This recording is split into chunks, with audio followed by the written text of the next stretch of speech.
The anime begins with a general view of the city, followed by the appearance of a disease that affects all people, causing chaos and destruction. And a mysterious young woman with pink hair, accompanied by a group of followers, advances through the disaster. The scene changes, showing a group of children wandering through the city as they witness the death of people. A voice announces that a lethal virus has spread among humans. And we see Michaela, one of the children, ordering another named Yuichiro to protect the rest of the children since the director has died. The voice reveals that the virus does not affect children under 13 years old, and that the third progenitor, Cruel Tepes, will take charge of all the kids in the district. Next, some individuals ambush the children in a room and transport them in trucks. We then move forward 4 years to a castle belonging to Cruel Tepes, where the kids are registered. We see Michaela Hayakuya and Yuichiro Hayakuya, now older. Then we watch as the vampires extract blood from all the children, leaving them weak. When leaving, they are given food, but Yuichiro refuses to eat it, due to his disgust with what has been done to them. Michaela warns him that he could get sick if he keeps it up,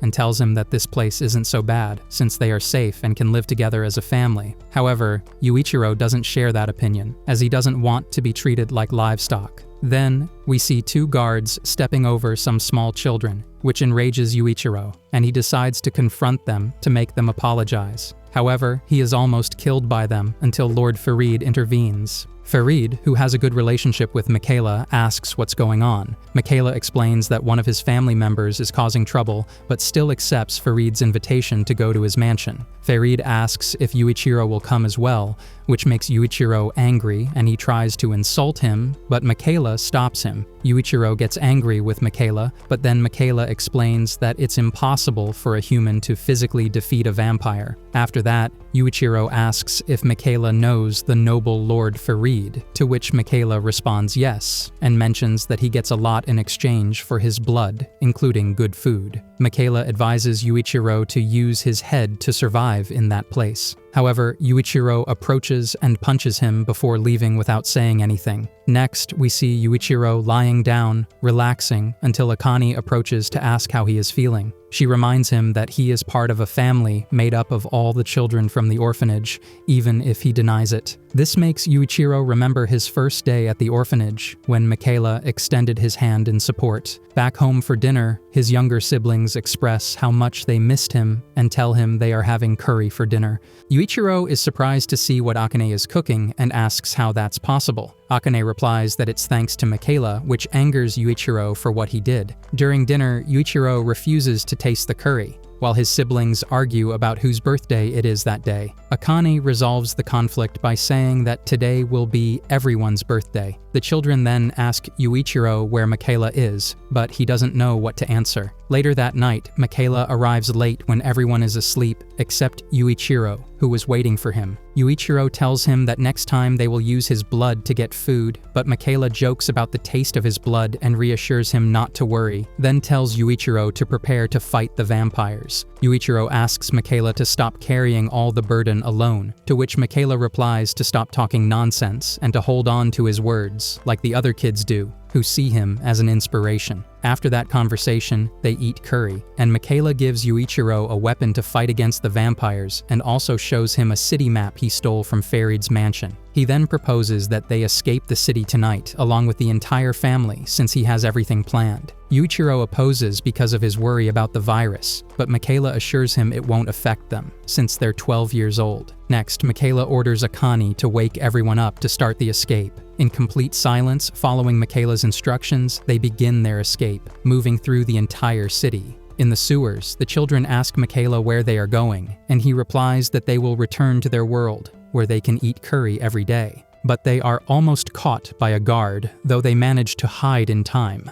As they near the end of the plan, Farid interrupts them, saying he has been waiting for them, while enjoying the despair on the children's faces and revealing that he was just playing with them. He then grabs one of the girls and drains all her blood until she dies. Yuichiro is enraged and shoots Farid directly, but he dodges the shot with great speed. However, Farid reveals that the map is real and that they are close to the exit. Because of this, Yuichiro tries to create an opportunity for the children to escape, but fails, which allows Farid to kill all the children while Michaela screams desperately for him to stop. Akane dies, leading Michaela to grab the weapon and directly attack Farid, who thanks him for his divine blood and then brutally kills him. However, the sacrifice is not in vain, as Yuichiro takes advantage of the distraction to shoot Farid in the head. Michaela, on the brink of death, tells Yuichiro to escape, but he refuses to go alone while crying over losing his family. Yuichiro continues with the plan after Michaela orders him to flee as the guards approach. Yuichiro finally manages to escape and finds himself in a grim world, where some adults mention that the prophecy has been fulfilled, which says that one of the Hyakuya lab test subjects who destroyed Japan will appear. The man mentions that they will use Yuichiro to destroy the vampires, but Yuichiro only hugs him while crying and promises to do it. We then move forward another 4 years, where Yuichiro is already an adult. We see Yuichiro still tormented by what happened to Mika years ago. Suddenly, one of the 4 horsemen of the apocalypse attacks, and our main character's companions try to take down the beast. They wonder why a mere recruit is there and tell him to run, but he refuses, as his only motivation is to take revenge on the vampires. Ignoring the orders of his superiors, he charges at the beast and easily defeats it, slicing it in half with his sword. In the next scene, Yuichiro is at school, complaining about being punished even though he defeated the creature. However, the teacher scolds him for mumbling and interrupting the class, threatening to suspend him if he continues with his insubordinate behavior. Yuichiro is not intimidated. Instead, he actually feels happy about the teacher's words, surprising everyone present. At that moment, a girl taps him on the back, and Yuichiro turns around to ask who she is. The girl writes in a notebook that her name is Shinoa Hiragi,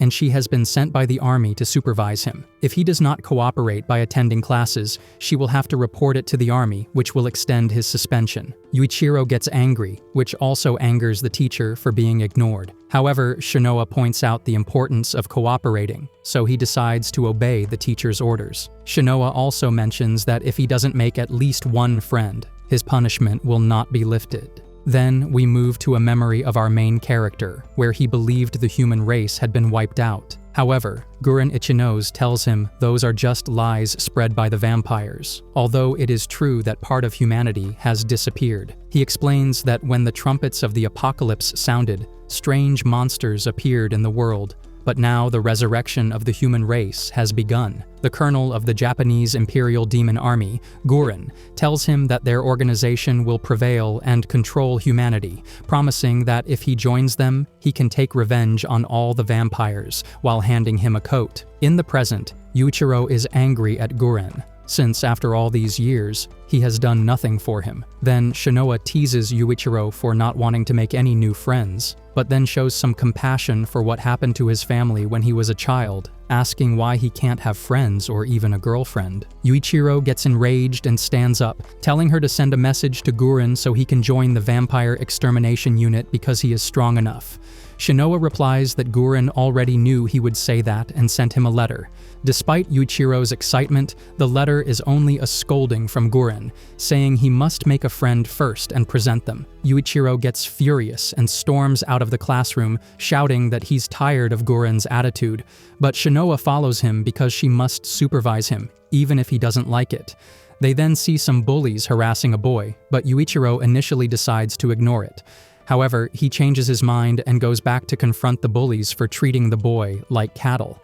The bullies mock him, saying he'll end up in the same situation as Yoichi, but Yuichiro asks if they want to fight while mocking them back. Shinoa warns him that if he harms a civilian, his punishment will be extended, which results in Yuichiro being hit and mistreated by the bullies. On their way to fulfill the bullies' demands, Yoichi apologizes repeatedly to our main character, but he gets tired of Yoichi's attitude and scolds him for letting himself be bullied by other students. Yoichi defends himself, saying that's not true, and reveals he wanted to ask Yamanaka for a favor to join his group. Yuichiro asks who Yamanaka is, and Yoichi replies that he's the one who just beat him up. He explains that he needs the favor because he failed the Japanese Imperial Demon Army entrance exam, and that Yamanaka was offered a place in the prestigious Moon Demon Company. That's why he wanted Yamanaka to put in a good word for him, so he could retake the exam. Yuichiro is surprised to hear that, as even he couldn't get into that company, which makes him even angrier at Guren. Yoichi admits it's strange that someone like him wants to join the army, but he's doing it to avenge his sister. Yuichiro scolds him, saying that if he had tried to save his sister, he would be dead, so he did the right thing. He then advises him not to join the army, as with his attitude, he has no future killing vampires, which upsets Yoichi. But then a massive explosion occurs, and an alarm announces that a vampire has escaped from a nearby biological lab. Shinoa orders Yuichiro and Yoichi to take shelter, while she informs the Moon Demon Company.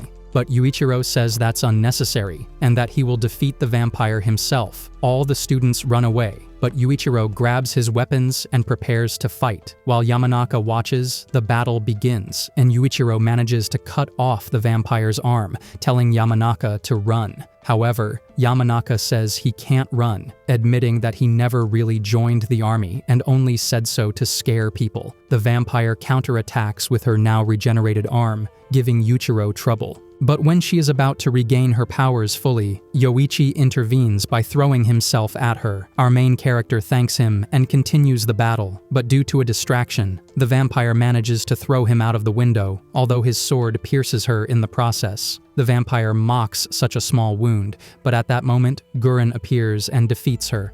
Guren mocks Yuichiro for trying to defeat a vampire without a cursed weapon, but thanks him for his effort. Yuichiro then says that he has seen what he can do and wants to be accepted into the company. Guren refuses, arguing that Yuichiro doesn't know how to work as a team and criticizes him for not having even one friend. At that moment, Yoichi appears and hugs Yuichiro, thanking him for what he did, even though he faints immediately after. Still, it shows that he is his friend, prompting Shinoa to remind Guren of his promise. While Yuichiro is unconscious, he has a vision of Mika, who tells him to leave behind that life of revenge and take care of his new friend. Finally, Yuichiro wakes up in the infirmary, seeing his new friends happy for him. Shinoa informs him that he is now part of the vampire extermination unit, along with Yoichi, because of his bravery. The next day, Yamanaka and his friends are in a secret room, a place where they could get into serious trouble if discovered by the army. Yamanaka and one of his companions decide to leave, but Yuji stays as a mysterious door opens. Later, a shy classmate gives Yuichiro a thank you letter and confesses that she likes him. Yuichiro is surprised, and when he tries to say something, the girl quickly runs away.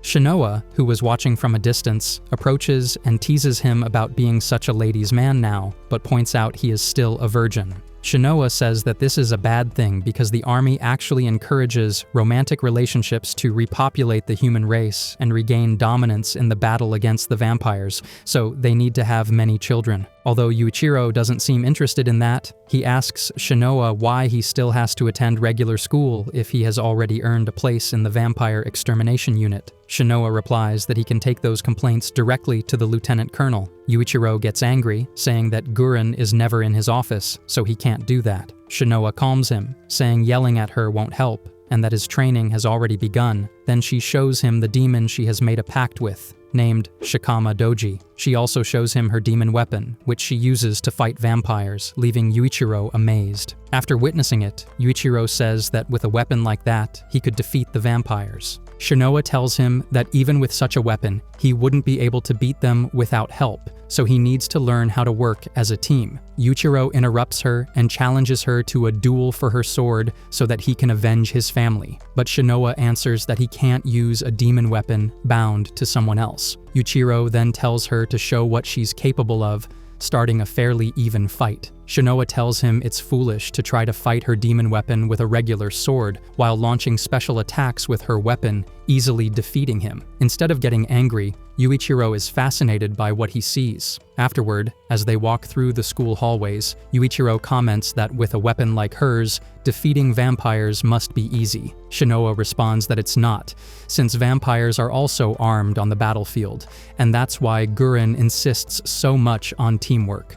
Suddenly, Yoichi interrupts, asking for help because Yamanaka and his friend are chasing him, but both apologize for what they did and ask to become his subordinates. They tell Yuichiro that they want to serve under Yoichi because they need his help. Yuichiro complains that these bullies have no shame and only want to be friends with Yoichi when they need something. Yamanaka apologizes and explains that Yuji entered the forbidden room and hasn't come back. Shinoa hears this and questions them on why they entered a level 1 restricted military area, adding that they don't need to give her excuses because that is severely punishable. She also says that Yuji was probably captured by the army or even executed, so they should forget about him. Later, our main character asks Shinoa what that forbidden place is about. She answers that it's one of the school's 7 mysteries while laughing. Yuichiro says that's nonsense, claiming it's just another restricted military area. Shinoa tells Yuichiro and Yoichi that this is where members of the extermination unit train,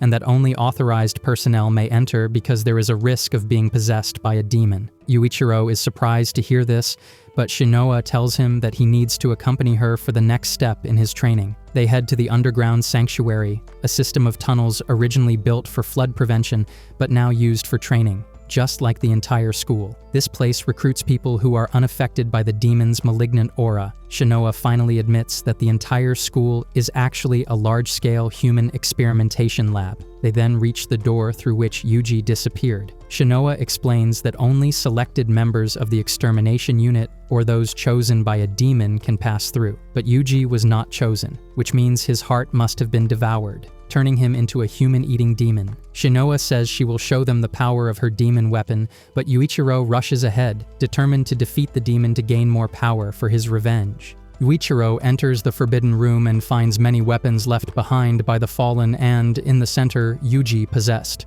Shinoa orders him not to interfere, as the extermination unit will handle it, but Yuichiro is interested in making a pact with the axe demon Yuji wields and jumps into battle, prompting Shinoa to send Yoichi to get reinforcements. Yuichiro begins his battle, but Shinoa stops him to warn that if he touches the axe, he will be possessed by the demon. She also tells him that his heart, full of vengeance, is not ready to defeat it, since demons feed on negative emotions and use them against their host. This is why Gurren hasn't given him a demon weapon yet. However, Yuichiro doesn't care and says he'll prove them wrong and even defeat it without a cursed weapon. Yuichiro launches his attack on the demon, but when he manages to grab its weapon, he is drawn into an illusion where he is a child and sees his entire family inviting him to dinner. Yuichiro feels strange, but is shocked when Mika asks him about his desire to become strong and defeat vampires. Before eating, Yuichiro asks if his family is still alive, and Mika answers no.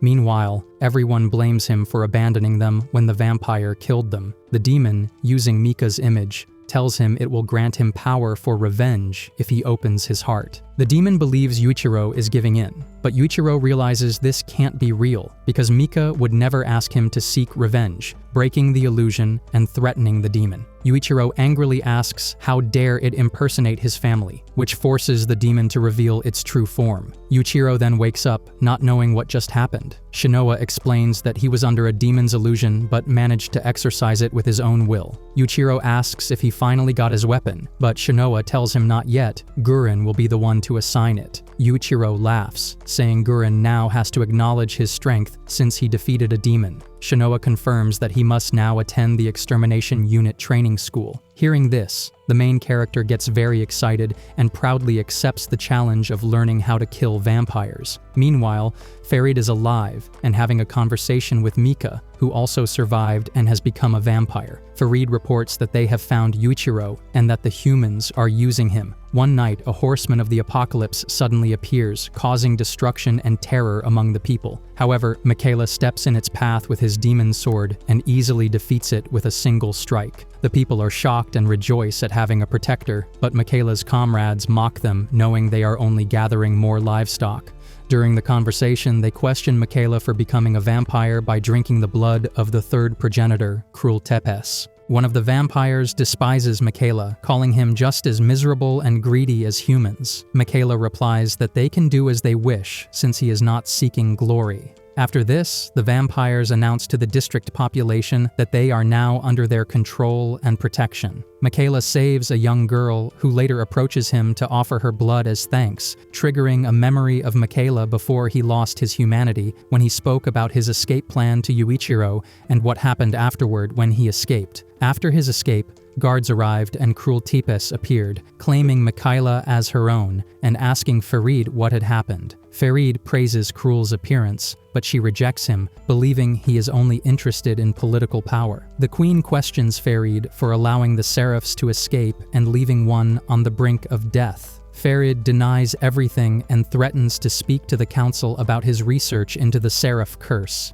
enraging Cruel and causing her to attack, easily defeating Farid. Farid apologizes, surrenders, and promises not to interfere with her affairs anymore. Later, Cruel approaches Mikhaila and asks if he wants her to grant him eternal life. Although Mikhaila refuses, Cruel forces him to drink her blood through a kiss, causing him to lose his humanity. In another scene, Yuichiro runs into a boy on his way who is looking for a fight, and they start brawling. However, he ends up badly beaten and tries to avoid the topic when Yoichi asks about it. When Shinoa sees him, she teases that he'll be suspended again, but Yuichiro claims it wasn't a fight, that he just ran into a street lamp. Shinoa says fine, she'll let it slide this time, and asks if the boys are excited to start training. Yuichiro, as usual, complains and asks when they'll let him go into battle. Shinoa tells him that if he wants to skip training, that's fine, but he'll have to fight without weapons or a uniform. Afterward, Shinoa takes them to their new class, where they find Guren half asleep.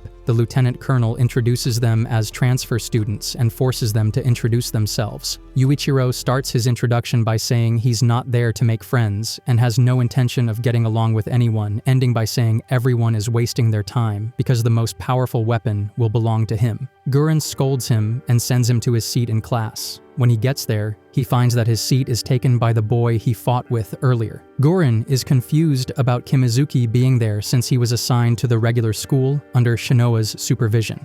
When questioned about the results, Shinoa simply replies that the results are right in front of him. Meanwhile, Yuichiro and Shiho start fighting to see who is stronger, forcing Guren to end the situation by punching them both, knocking them out completely. Later, Shihu barges into Guren's office without permission, asking to face a high-ranking demon during the weapon trial, claiming he has the best grades. Guren asks why he wants so much power, to which Shihu replies that the army already knows everything about him, so he doesn't understand the question. Guren reveals that he knows Shiho needs the money for his sister's treatment, who contracted the virus even though she is still a small child, and that joining the company would give him access to treatment. However, Guren refuses to give him a demon weapon now, saying that his desires would only be exploited and used against him. Shihu then mocks what would happen with the main character, but Guren reveals that Yuichiro has already managed to handle a demon once, which surprises Shiho, though he insists he's still stronger than Yuichiro.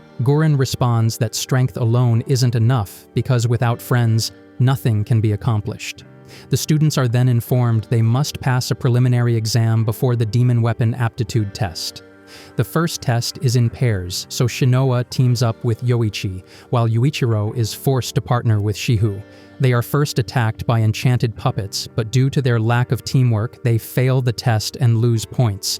Afterward, the instructor receives information that needs to be communicated to Shihu. Training is halted, and he is informed that his sister is in critical condition in the infirmary. Despite this, Shiho decides to continue training, but Yuichiro advises him to be with his sister and not abandon her. Yuichiro then punches Shiho in the face to knock some sense into him since he only wanted to keep training. At the hospital, Shihu promises to join the company and then transfer his sister to the military hospital. Both boys have a motivating conversation at the end of the night, encouraging each other and promising not to give up. Finally, there is a meeting of the progenitor's offspring. Worried about a new threat, Cruel proposes annihilating the Japanese Imperial Demon Army to eliminate the threat and start a war. Next, we witness a meeting where Hiragi Shinya, the Major General of the Imperial Demon Army, presents his report on the district and the disturbances caused by vampires in the Kansai area. In the middle of the meeting, Guren, who had been sleeping, wakes up and asks if the boring meeting is over. General Tenri Hiragi warns him to watch his words, but Guren decides to leave the meeting, asking for a summary later. He believes he shouldn't be there anyway, since the army is controlled by the Hiragi family, and as an Ichinos, he sees no reason to stay.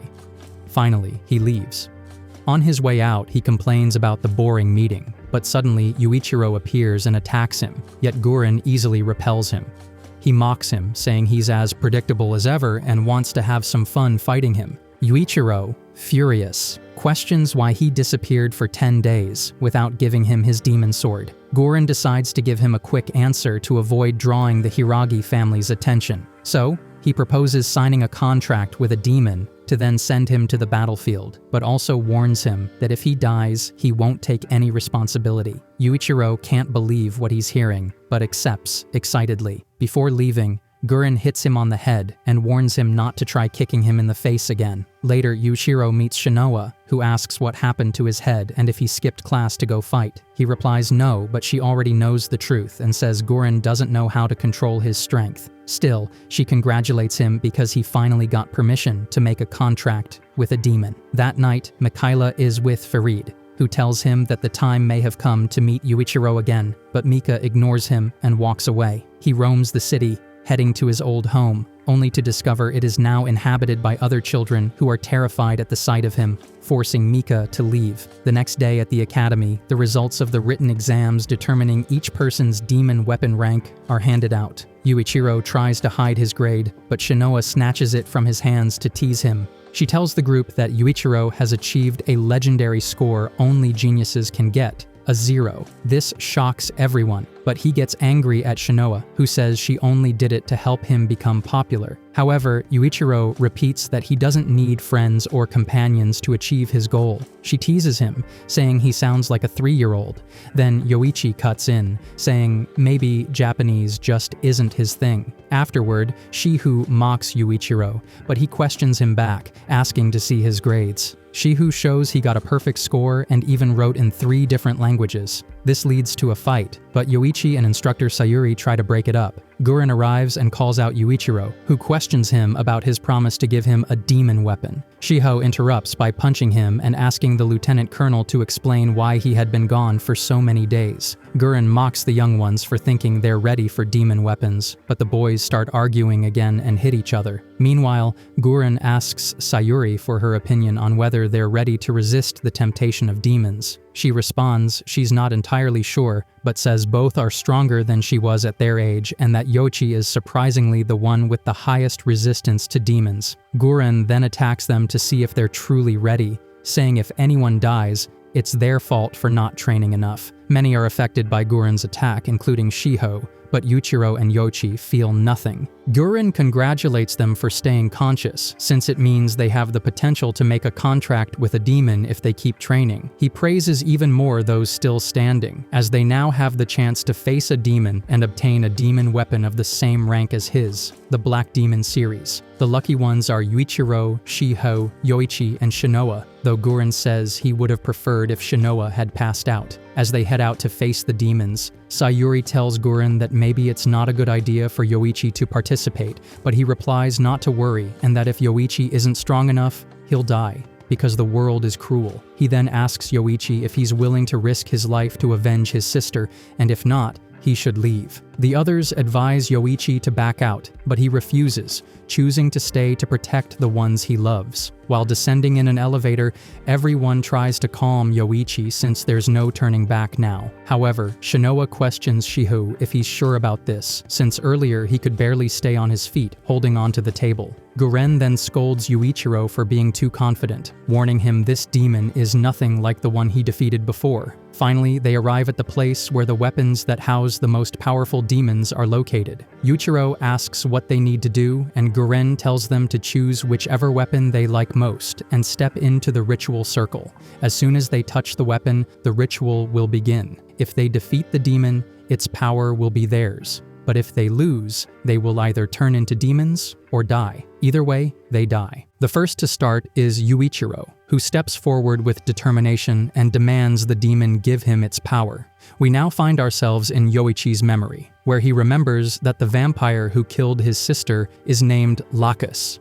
As he sees his dead sister and tries to touch her, a demon takes her form and tells him he's just reliving memories. The young Yoichi asks his sister if she's alive, but the demon answers that she is not. Next, it's Shihao's turn, as he is talking with his sister. The demon tries to break him emotionally, telling him he's just a selfish human who only thinks of himself. Shihu realizes it's the demon, and it responds that it's not just a simple hallucination, but rather his own hidden memories from deep in his heart. Meanwhile, Gurren observes the youths and thinks that at least one of them will succeed after seeing Shihu. We then move to Yuichiro's illusion, where he meets Mika once again. The main character tells the demon to stop wasting time imitating his family. The demon is surprised because Yuichiro doesn't seem to care about his family. However, Yuichiro replies that he knows demons' mind games and demands its power. The demon manifests and attacks him, managing to trap him with its ability. It questions whether he thinks defeating a low-level demon means he can handle a demon like her, threatening to play with his heart at will. But Yuichiro doesn't care and continues to demand its power. The demon asks why he wants that power. He replies that he wants it to avenge his family,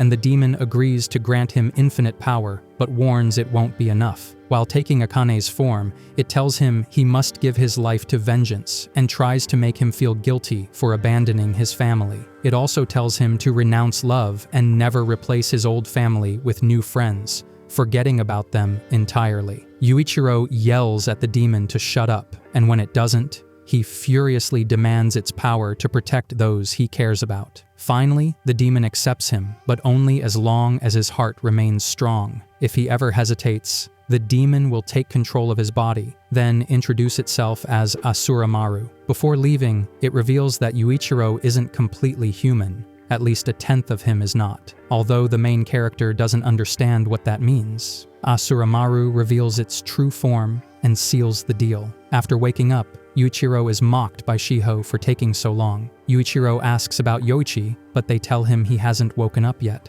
Meanwhile, in Yoichi's illusion, he continues talking with the demon, who asks if he wants its power, since it found no desire for revenge in his heart, only good feelings and thoughts that it despises in humans. The demon demands Yoichi give it to his body so it can avenge his sister because he himself doesn't have the will to do so, and then attacks him. Seeing a terrified Yoichi, the demon declares he is unfit to be its master, taking control of his body and awakening. Gurren is upset about the situation, but is at least glad they achieved 2 victories out of 3. He then assigns the youths their first mission as official members of the squad. They must defeat the possessed demon. The possessed demon attacks Gurren first, but fails. It then tries to attack Yuichiro and Shiho, but also cannot hurt them. Yuichiro asks Gurren what they're supposed to do, since he doesn't want to kill their friend. However, Gurren tells him to end his suffering, that he is no longer their friend, only a demon. Yuichiro refuses again, but Gurren orders him to follow commands, saying if they want to die, he won't stop them. He tells them that if they have any pride as soldiers, they must kill the demon. The boys decide to fight the demon and manage to disarm it, so they lower their guard. Before Gurren can warn them, the demon attacks Yuichiro, but Shiho takes the chance to strike it down, though he stops short of killing Yoichi. The demon mocks them for not being able to kill, while they keep trying to get Yoichi to fight back against it. Shinoa urges Gurren to intervene, since the boys aren't prepared to kill their friend. Gurren realizes Shinoa has feelings for all of them and orders her to step in to spare them the guilt, but she can't do it. Yuichiro keeps trying to get Yoichi to fight, but it's useless. Before the demon can strike, Yuichiro gives up and tells it to kill him instead, because he won't kill a friend. But before it can attack, Gurren scolds Yoichi to protect his family and stop hiding. This finally awakens Yoichi after an internal struggle, and the first thing he does is run to hug Yuichiro. Suddenly, Gurren kicks Yuichiro hard for taking so long, sending him to the ground. Shinoa questions if Gurren knew this would happen and teases him, saying he cares about the kids too. Gurren tells Yoichi he has talent and encourages him to pursue his will to protect his friends, forgetting about meaningless revenge.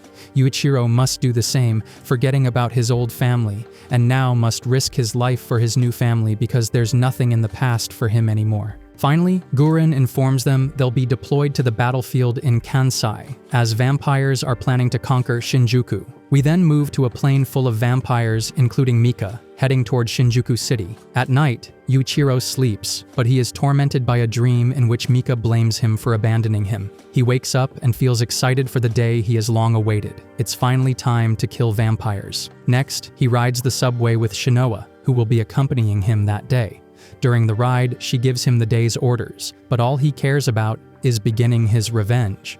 Shinoa tries to explain that they first need to strengthen the defenses, but he complains about having to do that first in Shinjuku. The youths arrive at a guarded gate that will take them outside the city walls. Upon arrival, the guards are surprised to see children as part of the special unit. As they cross the gate, they hear someone complaining to Gurren about not wanting to be assigned a group of rookies. They decide to see who it is, but along the way, they run into Yoichi and Shihu, who have been there since early morning. They then overhear the real reason for the girl's complaint to Gurren. She wanted to be the leader because of her experience, but that role will belong to Shinoa Hiragi. When Shinoa sees the girl, she greets her as Mitsuba, who is visibly angry at her. Mitsuba charges at Shinoa to start a fight, but Gurren interrupts them and threatens to send them to the dungeon if they keep acting that way. Gurren then tells the group he will take another route to Shinjuku, but before leaving, he introduces their new teammate, Mitsuba Sangu. He explains that company squads must have 5 members, otherwise they'd be in danger against an armed vampire. He also orders them to act as a team when facing a threat, though Yuichiro doesn't seem to understand that. For that reason, Mitsuba punches him, but he blocks it. Gurren then assigns them their mission. They must go to Harajuku to free the humans in the settlement used by vampires as livestock. After that, they can proceed to Shinjuku. On their way to Harajuku, Yoichi is shocked at how destroyed the world is. He asks if they once guarded those walls by defeating the horsemen of the apocalypse. Mitsuba cuts in, saying that the horsemen are stronger now because they are farther from the wall. Finally, they arrive in Harajuku, and the first thing they see is a girl running from a horseman of the apocalypse. Yuichiro tries to save her, but Mitsuba stops him and orders him not to break formation, as it could be a trap. Yu gets angry and says they should retreat then because he will save her alone. He runs to save the girl and Mitsuba runs after him. The rest of the team tries to help, but Shinoa stops them, sensing the presence of approaching vampires.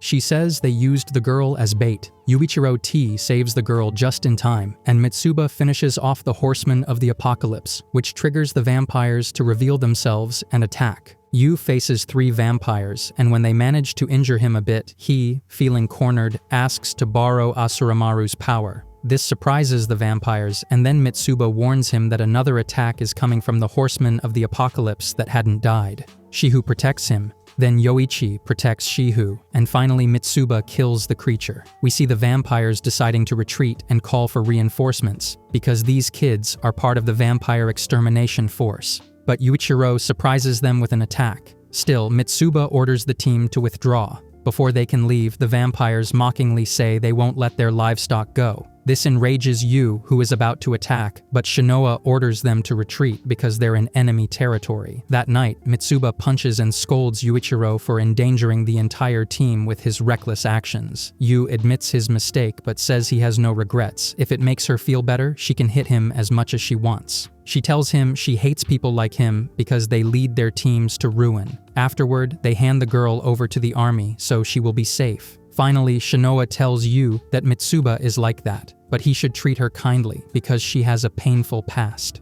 Then we see the girls taking a bath, with Mitsuba complaining about Yu while Shinoa teases her, saying they will end up falling for each other. Shinoa also asks if Mitsuba hates Yu because he reminds her of how she used to be. Mitsuba remembers when one of her teammates died because she broke formation. Though Shinoa tries to free her from her guilt, she remains angry. Later, the rescued girl tells them the vampires are at Omotesando Station, so the next day they head there to rescue the humans. On the way, Mitsuba says not to worry about the civilians, and that if the vampires are armed, they must flee. Yu doesn't like this because he wants to kill vampires. When they reach the station gates, Shinoa tells them she hopes they can complete the mission without any casualties, so they must not act recklessly. Leader Shinoa begins explaining the plan. Inside the station, there are 7 vampires who, hopefully, will be asleep. However, they must stay together, protect each other, and not break formation. When entering, they encounter humans dressed as livestock, triggering memories of Yuichiro's past. Mitsuba takes the lead and tells them they need to head to floor S3, where the vampires are located. As they walk, Shihu finds it strange that the humans don't try to escape when there are no vampires around. Mitsuba explains they stay there for protection because the outside is crawling with monsters. At that moment, the first vampire appears. Mitsuba orders them to ready their weapons, but Yuichiro rushes forward, attacks the vampire, pierces him with his sword, and defeats him.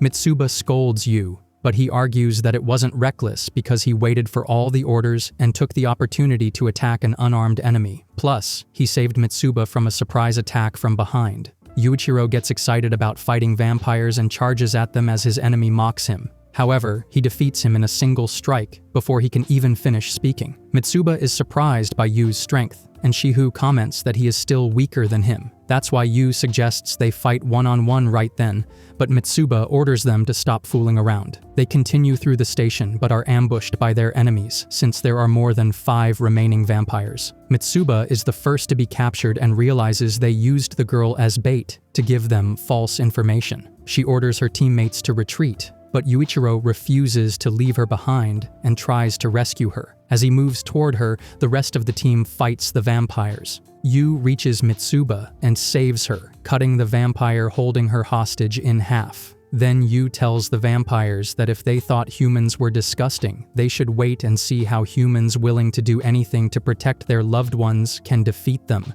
In the center of the battle formation, surrounded by vampires, the kids agree they can defeat them all. However, they wait for Mitsuba's order to attack. Eventually, they manage to rescue everyone, and at the rescue camp, the girl approaches Yu to apologize for what she did earlier, crying as she does so. Yu reassures her, telling her she just wanted to protect her family and friends and that she did the right thing. As Mitsuba observes this scene, Shinoa teases her, implying she has fallen for Yu after being rescued. Mitsuba responds that she doesn't understand why Yu acts that way. Shinoa tells her it's because Yu was once a prisoner as a child. Mitsuba then approaches Yu to confront him about his past, but he tells her not to pry into it. Even so, she tells him that, from her perspective, he did nothing wrong. Yu, visibly sad, says maybe so, but he left his family behind to save himself, and that will never change. Before leaving, Mitsuba tries to thank Yu for what he did but can't manage to, and storms off in frustration. From above, a woman watches them all. The next day, Yu is excited to see that Shihu knows how to start an abandoned car, so he asks to drive it for a bit. Shihu tells him he doesn't know how to drive, but Yu insists it will only be for a short time.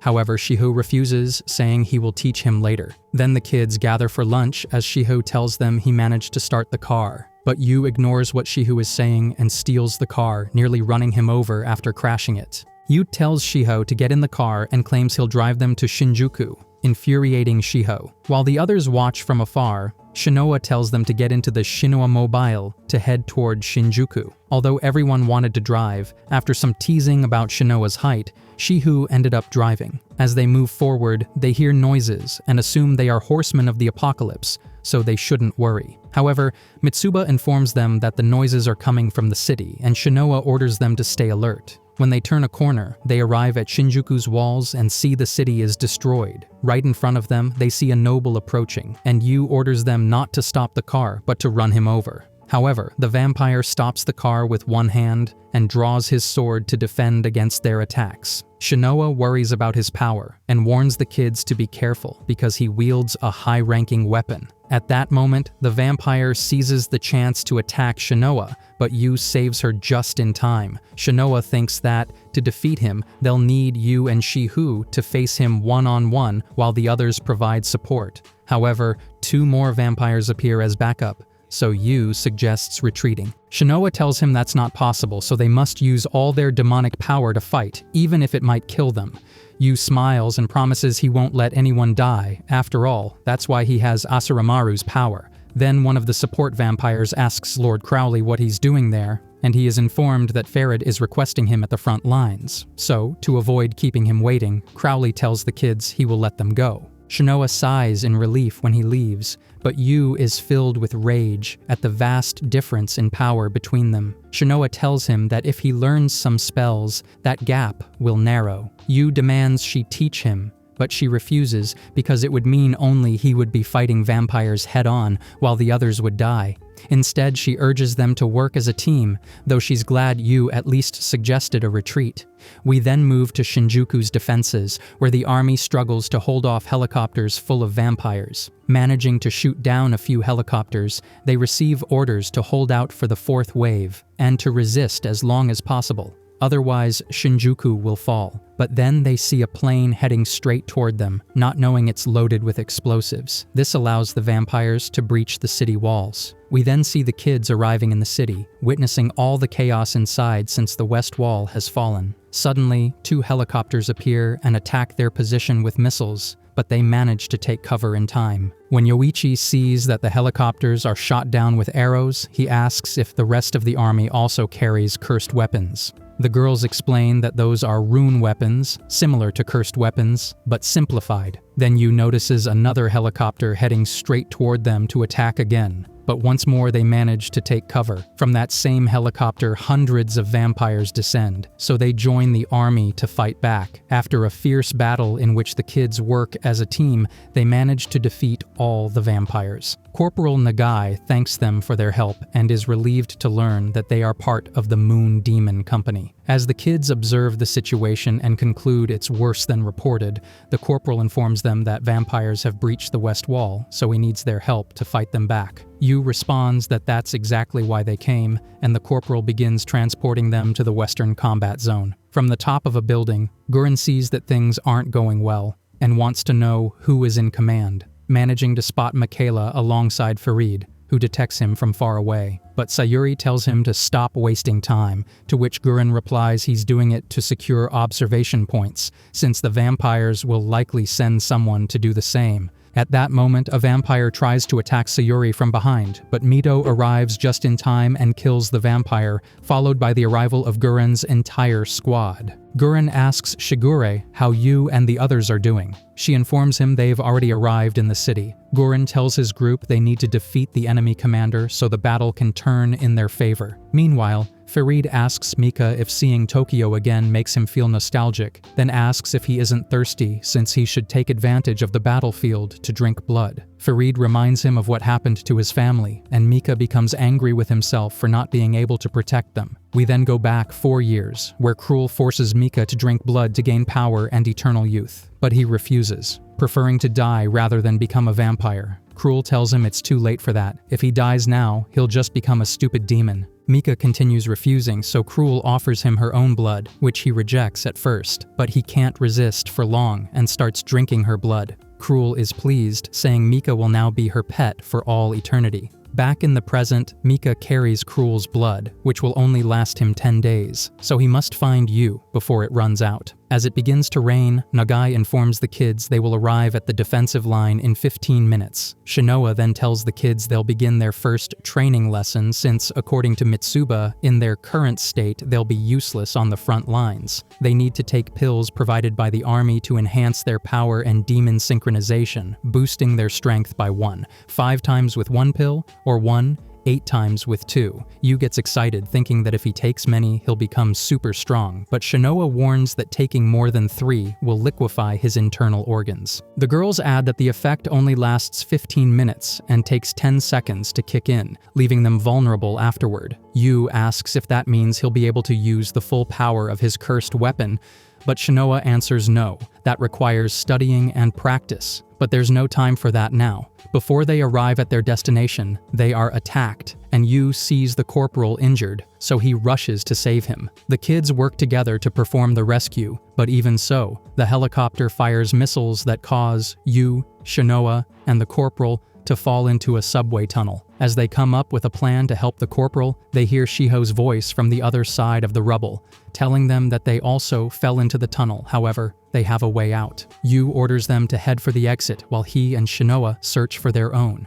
On the surface, Gurren prepares to face Mika. Farid approaches Mika, lamenting the casualties caused by Gurren's attack. He comments that humans are using their best fighters, pointing out that Gurren belongs to the vampire-killing force, the Moon Demon Company. He orders his subordinates to attack the army led by Gurren. Meanwhile, Gurren unleashes the power of his Mahiru no Yo sword and tells his troops to have enjoyed their last meal, motivating them by saying that if they win this battle, they will win the war. We then see a flashback of Yu, where he and Mika are reading together. Mika asks what Yu would do if they could escape the city, but Yu replies that the outside world is dead. However, Mika tells him to imagine a situation where they could escape and live outside without the virus. Yu thinks it would be great, and Mika tells him he needs to work harder before leaving. Even though Yu doesn't understand what he means, in the present he realizes he was wrong, since the outside world is no paradise. Shinoa approaches Yu to inform him that the corporal is safe and that Gurren has sent new orders. Gurren is fighting the main vampire force at the intersection of Shinjuku's 5th Street West, and he's requesting they join him. Yu says that if they defeat the vampires, they'll win the battle. Shinoa replies that maybe the vampires think the same way and believe defeating the lieutenant colonel would already be a victory. Therefore, she suggests hurrying to regroup with the others at the defensive lines.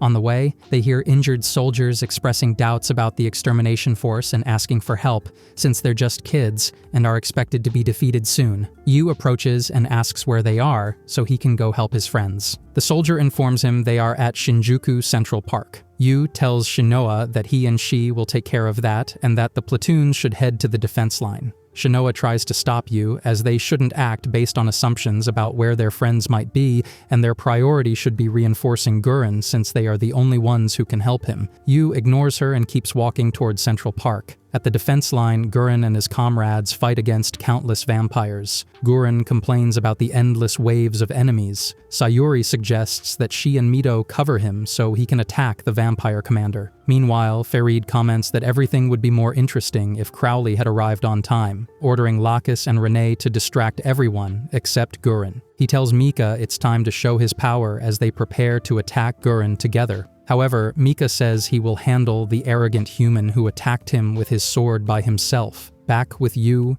we see Shinoa decides to accompany him, and he thanks her. When they arrive at Central Park, they see their comrades defeating vampires, but they're already exhausted. Shihu, after saving Yoichi, comments he didn't think fighting without Yu and Shinoa would be so difficult. While they're still fighting, a vampire attacks Shiho from behind, but Yu arrives just in time to save him. Yu asks where the remaining enemies are but is disappointed to hear he just killed the last one. Shihu approaches Yu and scolds him for not following the plan to regroup at the defensive lines, telling him he needs to trust him and his comrades more. Yu apologizes but says that if they faced the same situation tomorrow, he would come again. Because it's not just about trust, it's about doing what needs to be done every time. This causes his comrades to tease him for being so stubborn. Finally, the whole group heads toward the defensive lines. In the battle, the situation remains balanced while Gurren fights Mika. Both are very strong and can't gain an advantage over the other. Gurren tries to place an explosive on Mika's forehead, but he dodges it, as Gurren's ancient spell explosives are too slow and ineffective against vampires. Farid appears to praise Mika and warns him to stop being so arrogant, or he'll die, offering his help.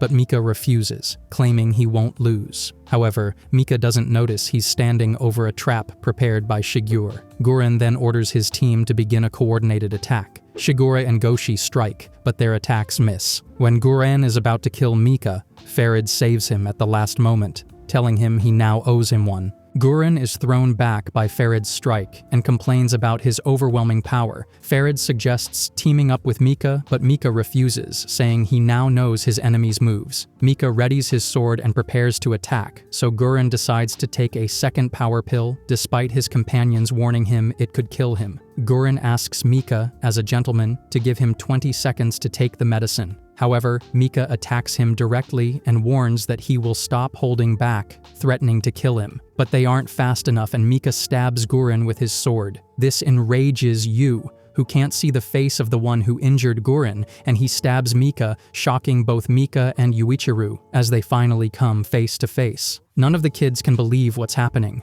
Gurren yells at Yu to activate his sword and finish Mika off. When Yu doesn't do it, Gurren gets up and tries to do it himself but fails. Wounded, Gurren uses what little strength he has left to punch Yu for not acting. Yu still doesn't understand what's going on and is in shock. Gurren warns him not to let his guard down, while the others ask why he didn't kill the enemy. Yu confesses that it was Mika, someone from his family, and proceeds to confirm whether he's really his brother. The kids are emotional at their reunion. Even though they are on opposite sides, Farid mocks them, teasing Mika, who finally got the reunion he longed for, and asks him what he's going to do now. Under Farid's influence, Mika says he will save Yu from the greedy humans using him. However, Farid says that if Yu remains human, they can't coexist, and suggests Cruel should also turn him. Mika strongly opposes and threatens to kill Farid if he gets near Yu. Farid accepts, but offers to help by distracting the rest of the humans. Meanwhile, Mika looks at Yu, lamenting that his human friends are only using him for their own benefit because of his goodwill. Finally, Farid orders the battle to begin, telling them to kill everyone except Yu. At that moment, Crowley joins the fight. Farid then proposes not killing them, but capturing them as livestock for feeding, in an operation called domestication. Seeing another noble has arrived, Guren orders all troops to retreat. However, Yu refuses to leave and abandon his family there. Guren asks if he wants everyone to stay and die. Yu understands, and they begin the retreat, planning to keep their formation until they reach the second defensive line. But Farid intercepts them, causing Yu to go into a rage and attack uncontrollably. Guren tries to save him but gets injured again. Mido tries to escape to help Guren but is stopped by a vampire. Mido suggests killing everyone, but Goshi says it won't be that easy. While the kids keep fighting vampires, Yoichi spots his sister's killer. Crowley happily interrupts, promising not to let them escape. Farid is about to defeat Guren, but Yu runs to his aid. Farid dodges and positions himself behind Yu, threatening to taste his blood, only to have his arm cut off by Mika. Mika suggests to Yu that they leave everyone behind and run away together, but Yu refuses and scolds him for being with Farid. Mika picks Yu up and carries him away, infuriating Yu. When Yu breaks free from his arms, he confronts him about why he says humans are using him. Yu then realizes Mika is no longer human and blames himself, but Mika tells him it's not his fault and begs him to go with him. Yu refuses because he doesn't want to abandon his friends and then sees Shinoa about to be defeated. Yu wants to help her, but Mika stops him, saying those people don't matter anymore. But Yu keeps watching his friends getting bitten by vampires, which drives him into despair. Even as his friends beg him to escape, Yu enters a trance where he encounters Asuramaru. He asks if Asuramaru is trying to take control of his body, but she says she isn't doing anything and is simply scared of him. She tells him to follow Mika's advice because the humans did something to him. Then, from the sky, trumpets sound and angels appear, signifying that Yu has lost his humanity and unleashed the monster within. A massive amount of demonic power bursts out from Yu, giving him immense strength. Every strike he lands causes bloodshed and destroys everything around. With this power, he is on par with Crowley and even corners him, while Mika tries to stop him. Crowley turns to Farid, who questions Guren about the new power and sarcastically confirms it's an experiment. Yu then goes to kill Shinoa, as he has no control over his body. Guren tells Shinoa to find a way to bring him back. Just as Yu is about to kill Shinoa, Mika steps in and takes the sword strike instead, but Yu doesn't seem to react and continues his mission to kill everyone. Meanwhile, Guren orders Shinoa to do something or they will all die, so Shinoa throws herself on Yu and hugs him, begging him to stop. Suddenly, Yu seems to regain consciousness and finally faints. Guren laughs at Farid, saying that was his trump card, but Farid replies it's a shame it didn't accomplish anything. Guren answers that they just needed to buy time for Shinya Hiragi to position himself, and for the entire Hiragi army to arrive so they could take control of the situation. We now see Shinoa descending some stairs, remembering how, at the end of the battle, she wanted to ask Guren about what had happened. However, he told her he wasn't interested in what she wanted to ask, and that she shouldn't try to dig into anything. Shinoa finally arrives at a restricted area, stating that she is a member of the vampire extermination forces of the army. Even so, the guard denies her entry because only those ranked higher than commander are allowed in. Shinoa asks what this place is, and while one guard was about to say it's a secret, the other reveals it is a laboratory for experimenting on vampires to find their weaknesses. Shinoa insists on entering, and when they still won't allow her, she shows her family's identification symbol, which grants her access. Crossing the door, she finds a high-tech laboratory and realizes that Guren is running it, someone she hasn't seen for 5 days. She confronts him, asking if he thinks what he did to Yu was right, since Yu still hasn't woken up. She also questions his plans for Yu, given that he gave him different pills based on his recommendations. Shinoa believes those pills made Yu lose control, but Guren begins asking existential questions about what humanity must do to survive, and wonders what would have happened if his sister, Mahiru Hiragi, hadn't invented the demon weapons. Finally, Guren tells her not to come to him with her idealistic complaints and mocks her for being in love with Yu, telling her to go home because he isn't a love counselor. Before she leaves, Guren informs her the effect of the pills will wear off in 5 days, so she should stop by to visit Yu. That's why Shinoa visits Yu in the infirmary, waiting for him to wake up, while also questioning if she's truly in love. We then move to a memory of Mika, who still wants to rescue Yu. However, Farid stops him, saying it's impossible because the humans have him trapped in lies. Farid keeps questioning Mika about what he really is, since he hates both humans and vampires. Mika tries to hit Farid again, but Farid blocks him, telling him he's had enough fun, and the two end up fleeing. Next, we see Mika emerging from a detox capsule, thinking it's the first time he has cried since becoming a vampire. Meanwhile, in the locker room, other vampires complain that even though they fought humans, those humans put up a tough fight. Mika ignores them, but overhears that the High Council is worried because humans are conducting forbidden research that could destroy the world. They mention the Seraph of the End experiment, which they apparently were supposed to retrieve from Shinjuku. They then ask Mika if he knows anything about it, since he knew him before, referring to you. They also ask what Mika considers himself, and when he refuses to answer, they threaten to make him talk another way. Mika turns around and says he's just an ugly vampire, leaving the others confused. Mika is then told to report to Cruel. At night, Yu finally wakes up and sees Yoichi sleeping beside him. He wakes him up to ask what happened, but Yoichi hugs him emotionally and says he has to tell the others. Before leaving, Yoichi tells him that everyone is fine and that he's been in a coma for a week, which relieves Yu, but Yu starts crying, realizing Mika is still alive and what he saw wasn't a dream. Then Shinoa peeks through the door, teasingly asking if this is the crybaby's room, but says it's understandable, given that he found out Mika is alive. However, Yu says he remembers almost nothing about what happened. Shinoa tells him they all almost died when he passed out, but reinforcements arrived just in time. Kureto and Shinya Hiragi, who managed to kill the normal vampires and capture prisoners while the nobles escaped. Yu asks what happened to Mika, and Shinoa says the vampires took him away. She also tells him not to try escaping from the hospital to head to the vampire capital, to which Yu promises he won't. Yu thanks Shinoa for worrying about him, but notices her injury and touches her neck, making Shinoa nervous, barely able to say she's fine. At that moment, Mitsu enters and sees them in an awkward situation, scolding Shinoa for what's happening. However, Shinoa explains, calming Mitsu down. Yu notices Mitsu was bitten too and worries about her, which makes her nervous as well. Shiho and Yoichi also arrive, and Shiho scolds Mitsu for yelling in the hospital. Finally, Yuichiro apologizes for worrying everyone and thanks them for being his friends.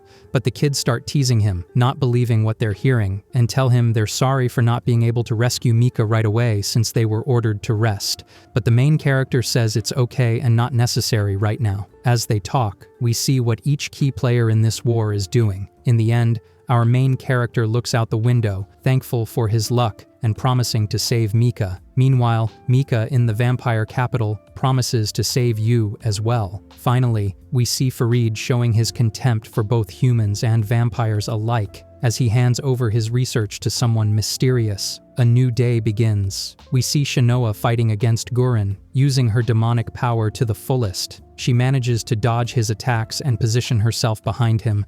Gurren says that if she wants to kill him, she should do it. He doesn't care if he dies by her hands. But before doing anything, Shinoa questions him if it's because he killed her sister Mahiru, who loved him so much. Gurren admits that yes, he killed her, but Shinoa asks if her sister still lives within his sword, and if Gurren is possessed by her, which is why he uses Yu, following her orders. Shinoa then stops threatening Gurren and instead asks him that if he doesn't want to do good for Yu, then at least leave him alone. Gurren doesn't give a clear answer but hints that Mahiru may indeed be living inside the sword. Next, Shinoa walks down a hallway until she reaches a library where Yu is reading books. Yu complains of fatigue and closes his eyes for a moment. When he opens them, Shinoa is beside him, and she scolds him for still being there when he should be resting. Yu says he's tired of resting so much and also asks her what's wrong since she seems a bit restless. Shinoa replies that it's nothing and picks up a book from the floor to mock him for reading perverted books. But as she flips through the pages, something catches her attention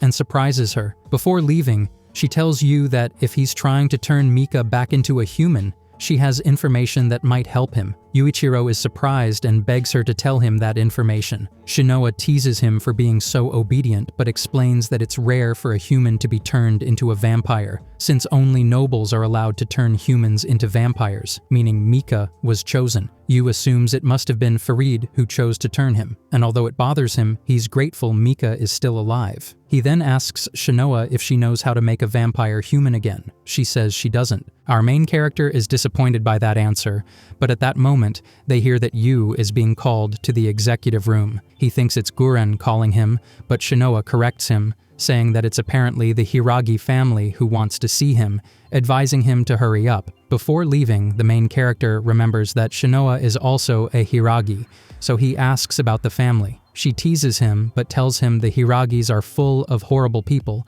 and that he should be careful. On his way out, Yuichiro runs into Guren, who teases him for rushing happily when called by headquarters. Yu tells him not to talk about him like that. Guren reminds him that he saved him and taught him to survive, so if Yu feels indebted to him, it's time to repay that debt, and since he belongs to Guren, he shouldn't submit to the Hiragis. Yu gets annoyed and says if that's what it's about, then not to bother him, adding that he won't betray or abandon his comrades. He leaves, and on his way to the executive room, meets Mitsuba in the elevator, who had also been summoned. Seeing her, he asks how it went, and she says fine, that it was just an interview because of her actions against the vampires, adding that she might get promoted. Yu says that's good, though he doesn't seem too interested. Before he leaves, Mitsuba shouts sadly for him to say something, that he knows she was useless in battle, and then she starts crying in frustration because she feels weak and believes she'll only be promoted because of her Sangu surname. Yu approaches her and tells her not to worry. He also jokes that he's only now realizing he has 2 young ladies with important family names in his team, congratulates her on her promotion, and asks her to help him with her family connections. Mitsu confesses to Yu that they also asked her about him, wanting to know if there was a chance he was a spy, and she replied that it was impossible because he's too dumb to deceive anyone. Yu thanks her for trusting him and then leaves in the elevator. Mitsu, as she leaves, stares worriedly at the headquarters building, but just then, Shinoa arrives and asks why she's so worried. Mitsu asks what she's doing there. Shinoa says she was just taking a walk and asks if Mitsu was summoned like Yu. Mitsu says yes and that she was promoted to special ensign, but Shinoa teases her, saying it's because of her last name. This irritates Mitsu, who fires back that maybe Shinoa will also be promoted for what she did. Shinoa replies that she won't be promoted, rejecting any offer that comes her way. Mitsu says that thanks to being a Hiragi, she can do whatever she wants, but Shinoa says the opposite, that it feels more like she's been abandoned. She takes the opportunity to question what Mitsu had to say in exchange for her promotion, specifically about what happened during the battle. Mitsu says she pretended not to know anything about the incident in which Yu lost control, apparently meaning the higher-ups don't know anything. She then asks if Shinoa knows anything, but the Hiragi girl says she's not sure and warns her not to trust anyone. We then see Yuichiro arriving at the location he was called to, finding a vampire in the middle of a dark room. Yu doesn't understand what's happening but easily defeats it, after which the lights turn on, and Kureto Hiragi, the army general, reveals that it was a test they use on suspected traitors. They then say they want to test his sword skills without invoking the demonic curse. Yu feels confident he can defeat him, but Shinya warns him not to trust his brother's words. Kureto then summons his curse and attacks Yu with lightning, easily defeating him and mocking his level. Kureto turns his back on him, congratulating him for his obedience, but Yu quickly attacks, only to be stopped by Kureto's companion. Yu tells him that if she hadn't protected him, he'd be dead, and Kureto says he regrets what he said, ordering Shinya to fight him, even though Shinya refuses. Shinya easily defeats him anyway, and asks his brother if his doubts about him are now cleared. Yu is confused, but Shinya explains that everyone is suspicious of those who get along with Guren. He is then taken to another room, where he sees Yoichi and Shiho being held prisoner and tortured. Yu questions Kureto, but he says it's because Yu is a spy, and now the interrogation begins. If he doesn't answer truthfully, his friends will be killed. Kureto asks how the 3 of them managed to obtain black demon weapons so quickly, also questioning their goals and where they came from. Yu gets angry, which only causes his friends to be tortured more. Kureto recounts Yu's childhood and asks if it's true, and when our main character confirms, Kureto questions why Guren took him in and why he has the Hayakuya surname. Kureto asks if he's a survivor of that sect, but Yu says he only has the surname because of the orphanage he lived in. Kureto reveals that the Hayakuya were a powerful magical sect that experimented on children, so Yu could be one of them. That's why Guren wants him, but then Kureto asks Yu to stay under his command instead.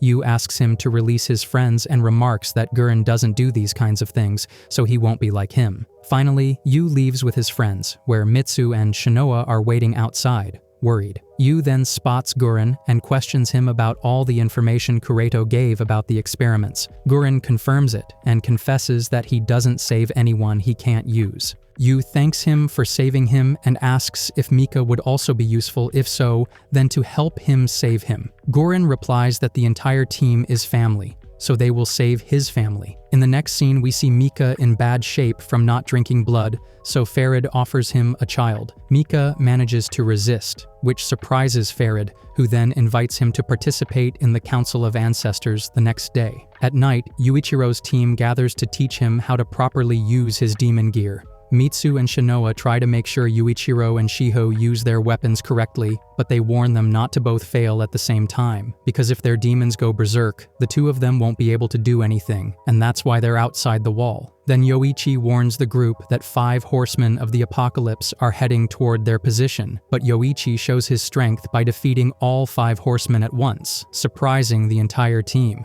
Yuichiro complains to Shinoa for having trained him more, but Mitsu explains that wasn't the case. Yoichi learned it on his own, because of his ability to control the curse. Yoichi tells them it might be because he talks a lot with his demon at night while sleeping. Yuichiro smiles and decides to summon Asura Maru, also performing the blood pact they were supposed to practice. And when that happens, everyone gets ready to fight in case he loses control. However, Yuichiro collapses unconscious to the ground. Mitsu tells the others that now they have to watch over him until he contacts the demon. While waiting around a campfire, Shiho talks about what happened with the Hiragi days earlier. Shiho says they were asked about everything that happened on the battlefield, but they lied just as Shinoa ordered them to, though he questions whether it's right to keep Yu's secret and wonders if maybe all this being comrades is just a facade by Shinoa to use Yuichiro's power. Shinoa then asks him what he plans to do, and he replies nothing since he's there for his sister, so he'll just play along. Mitsu scolds him for talking like that because Shinoa wants to protect Yu, but Shinoa stops her and asks Yoichi if he feels the same as Shiho. He answers that he thinks they're doing it to protect Yu, but he needs explanations since they're comrades. Shinoa tells him that once the training is over, she promises to tell them everything. Then Yu starts writhing in pain, so everyone holds him down. It seems he managed to make full contact with the demon. When the main character enters his illusion, he sees his mother crying because a child called the Seraph of the End was born. And his father says he's the devil's son. The young Yu gets scared when he sees his father approaching with a knife. Yuichiro tries to run, but when he crosses the door, he sees his orphanage family all dead. While crying, he's stabbed in the back, and his father says he should have died in that place. But instead, he escaped, and everyone died because of him, while we see the demon biting Yuichiro and ordering him to destroy everything. Yu realizes it's an illusion of Asura Maru and says he won't lose control because of this, thanks to his promise to his family.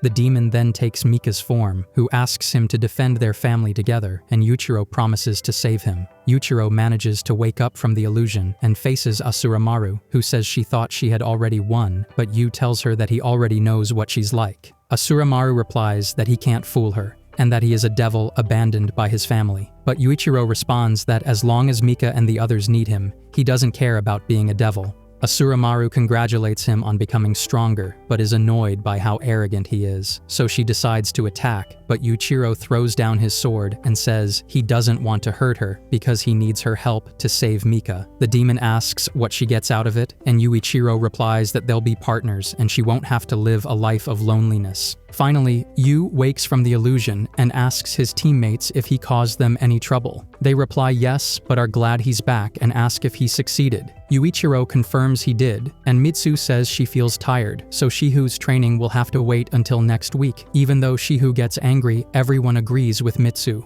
Shinoa worries about Yuichiro and asks if the demon didn't harm his heart. Yuichiro answers no and says that thanks to them, he's no longer alone, which surprises Shinoa. Next, Farid presents to the council that humans are a defective species driven by greed, which is why they rush into forbidden research. And to prove it, he brings in Mika, who shows a video of the destruction Yuichiro caused when he lost control. This worries everyone present, and Farid claims that humans are on the path to controlling the Seraph of the End. and that's why this becomes a great danger to vampires. One of those present says it's concerning, but that Queen Cruel ended the research when she wiped out the Hyakuya, so Cruel states that she did 8 years ago when she killed all the orphanage children with the Seraph of the End factor. Farid, while looking at Mika, then asks again if she really killed them all. Another person present asks how they advanced so much in the research since no one but the Hyakuya had studied it so deeply. Meaning if Cruel failed her mission, all responsibility would fall on her,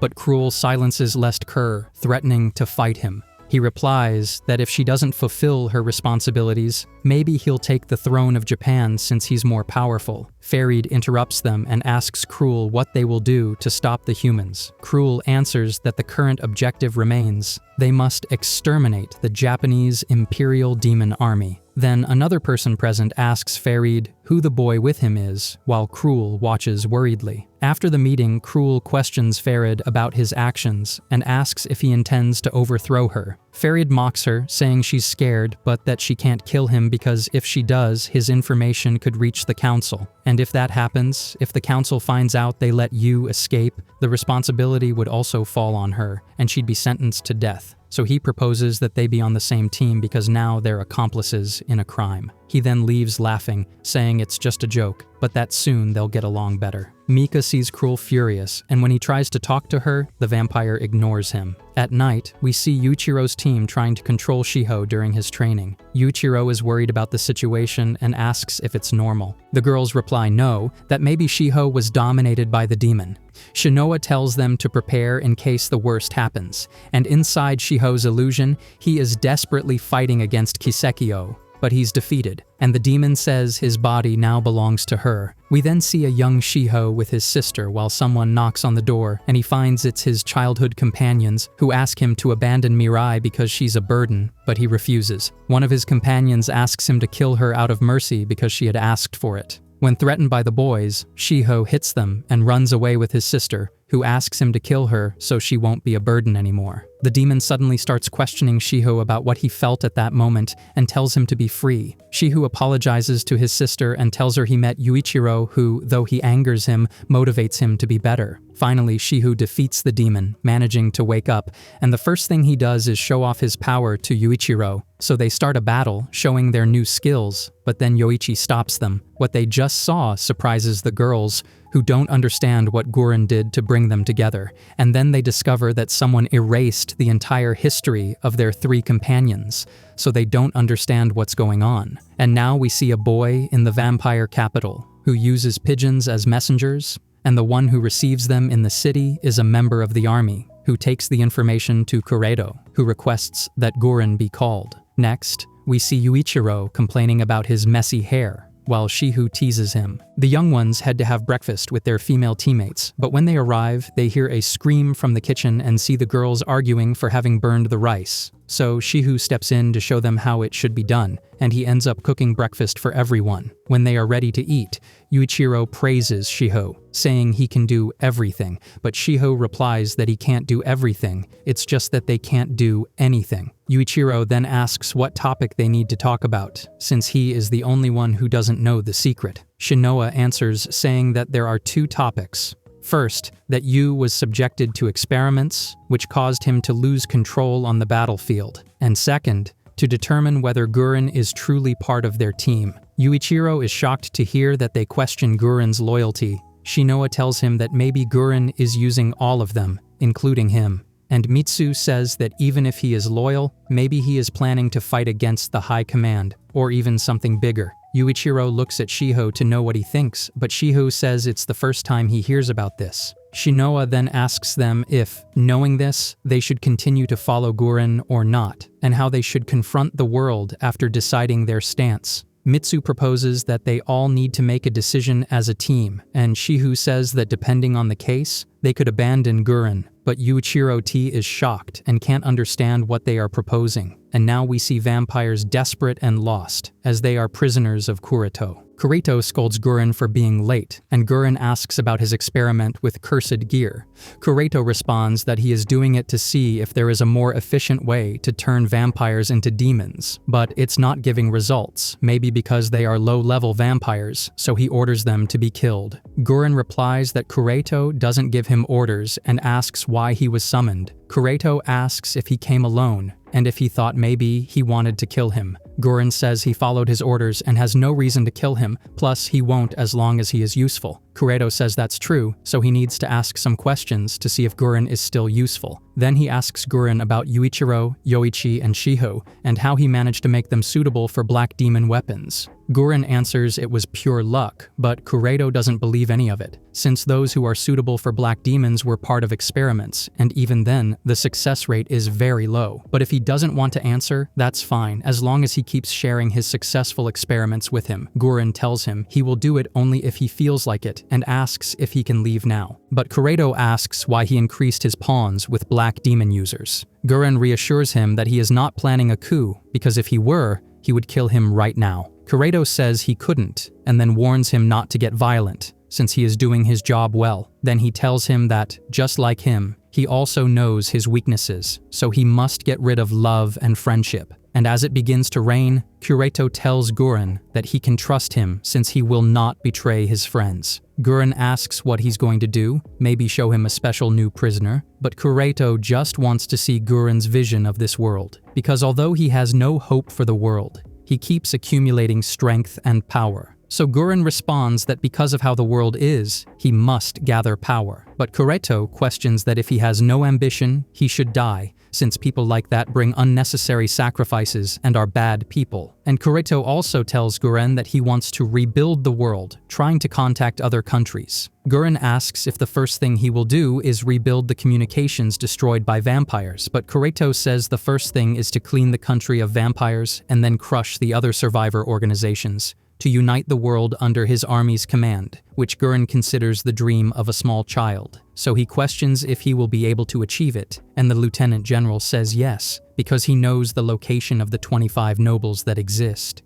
Gurren tells him that the information he received could be a trap, but Kurito responds that maybe, but there's no time to doubt. And Gurren asks why he is in such a hurry, and the lieutenant answers that in a month, the headquarters will be attacked, so they must not let them take the first step, and that's why he orders Gurren, his team, and 100 soldiers of the company to go to Nagoya because there are 10 nobles building a base there. He must kill them and control the base. Gurren questions that if he does that, their movements will be noticed, and Kurito says that's better because it will attract the vampires' attention while they prepare for the final move. Gurren mocks him and questions him for treating him like a sacrificial pawn and not telling him the whole truth about his plan. Finally, Kurito gives him his orders, telling him to shut up and obey, and if he does, he will see a world with vampires as their slaves. But then Mahiru manifests and tells Gurren that he will only follow his orders so he can fulfill his wish. And now we see Shinoa approaching Yuichiro, teasing him about whether he is watching a girl changing clothes from there. But the main character doesn't like the joke and asks if she really tried to kill him. She tells him not to worry. After all, he is still alive. He says he should have protected her, but Shinoa cheers him up, saying that he and Shiho are the vanguard of their squad, so they must protect her whenever she wants to die. Yuichiro stays serious and asks if he lost control because Gurren did something to him. Shinoa answers that probably yes, and then Yuichiro invites her to come with him when he has to kill vampires just in case he loses control. The girl accepts and tells him he has nothing to worry about. And when they return to the rest of the group, Yuichiro tells them that he will support Gurren because they are all part of his family, and that he cannot forget Mika, so he says he doesn't know what a family is, but they shouldn't betray people just because they failed. And Gurren promised to rescue Mika, and that's why he will support him, but he knows he shouldn't involve them as well. Shiho interrupts him to give him his support, and all the guys conclude that they will take care of the family. And now we move to Mika, who is getting worse and worse from not drinking blood, and he goes to Cruel to drink her blood, and the girl enjoys the moment. although Mika regains consciousness and apologizes for acting that way, and then asks for larger blood reserves. Cruel agrees, but warns him that he won't be able to continue forever drinking only her blood. And before leaving, Mika asks if it was necessary to kill his entire family, including him, and why she let them live if they were supposed to be a problem for her. He wants to know what she is planning.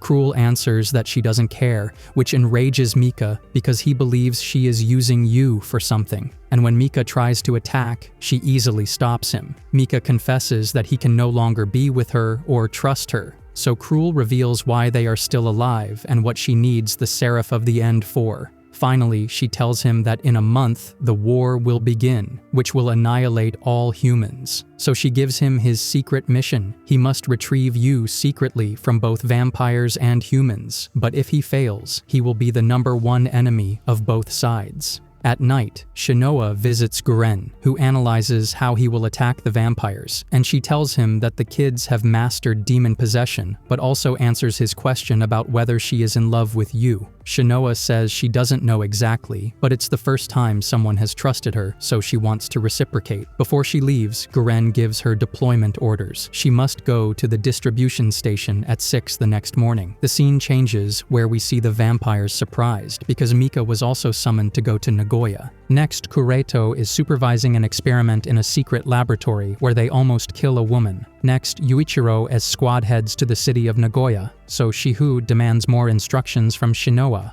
who jokes, saying they are going to rest in Hakone, but Mitsu tells him that they now have to go to the Abina service area and then to Nagoya. Yuichiro wonders to himself if he will find Mika in that city, and suddenly a group of Apocalypse horsemen have detected them, so they must fight them. By carrying out a coordinated team attack, they manage to easily get rid of their enemies, but afterward, they play a prank on Yuichiro, pretending they are going to leave him so that he has to walk to Abina. In the next scene, we see Guren's squad, who scolds Goshi for looking at magazines of girls in bikinis instead of working. Goshi informs Guren that Mito entered the building looking for vampires. Then Mito appears to report that she detects no presence of vampires inside that building, but Goshi continues with the bikini topic and tells Mito that she should wear one since Guren wants to see her in a bikini, and this embarrasses and makes Mito nervous. But after scolding Goshi, she asks if it's really an order, but Guren ignores her, and then we see a luxury car arriving, from which General Shinya steps out, who says he found it abandoned, and Guren tells him he's crazy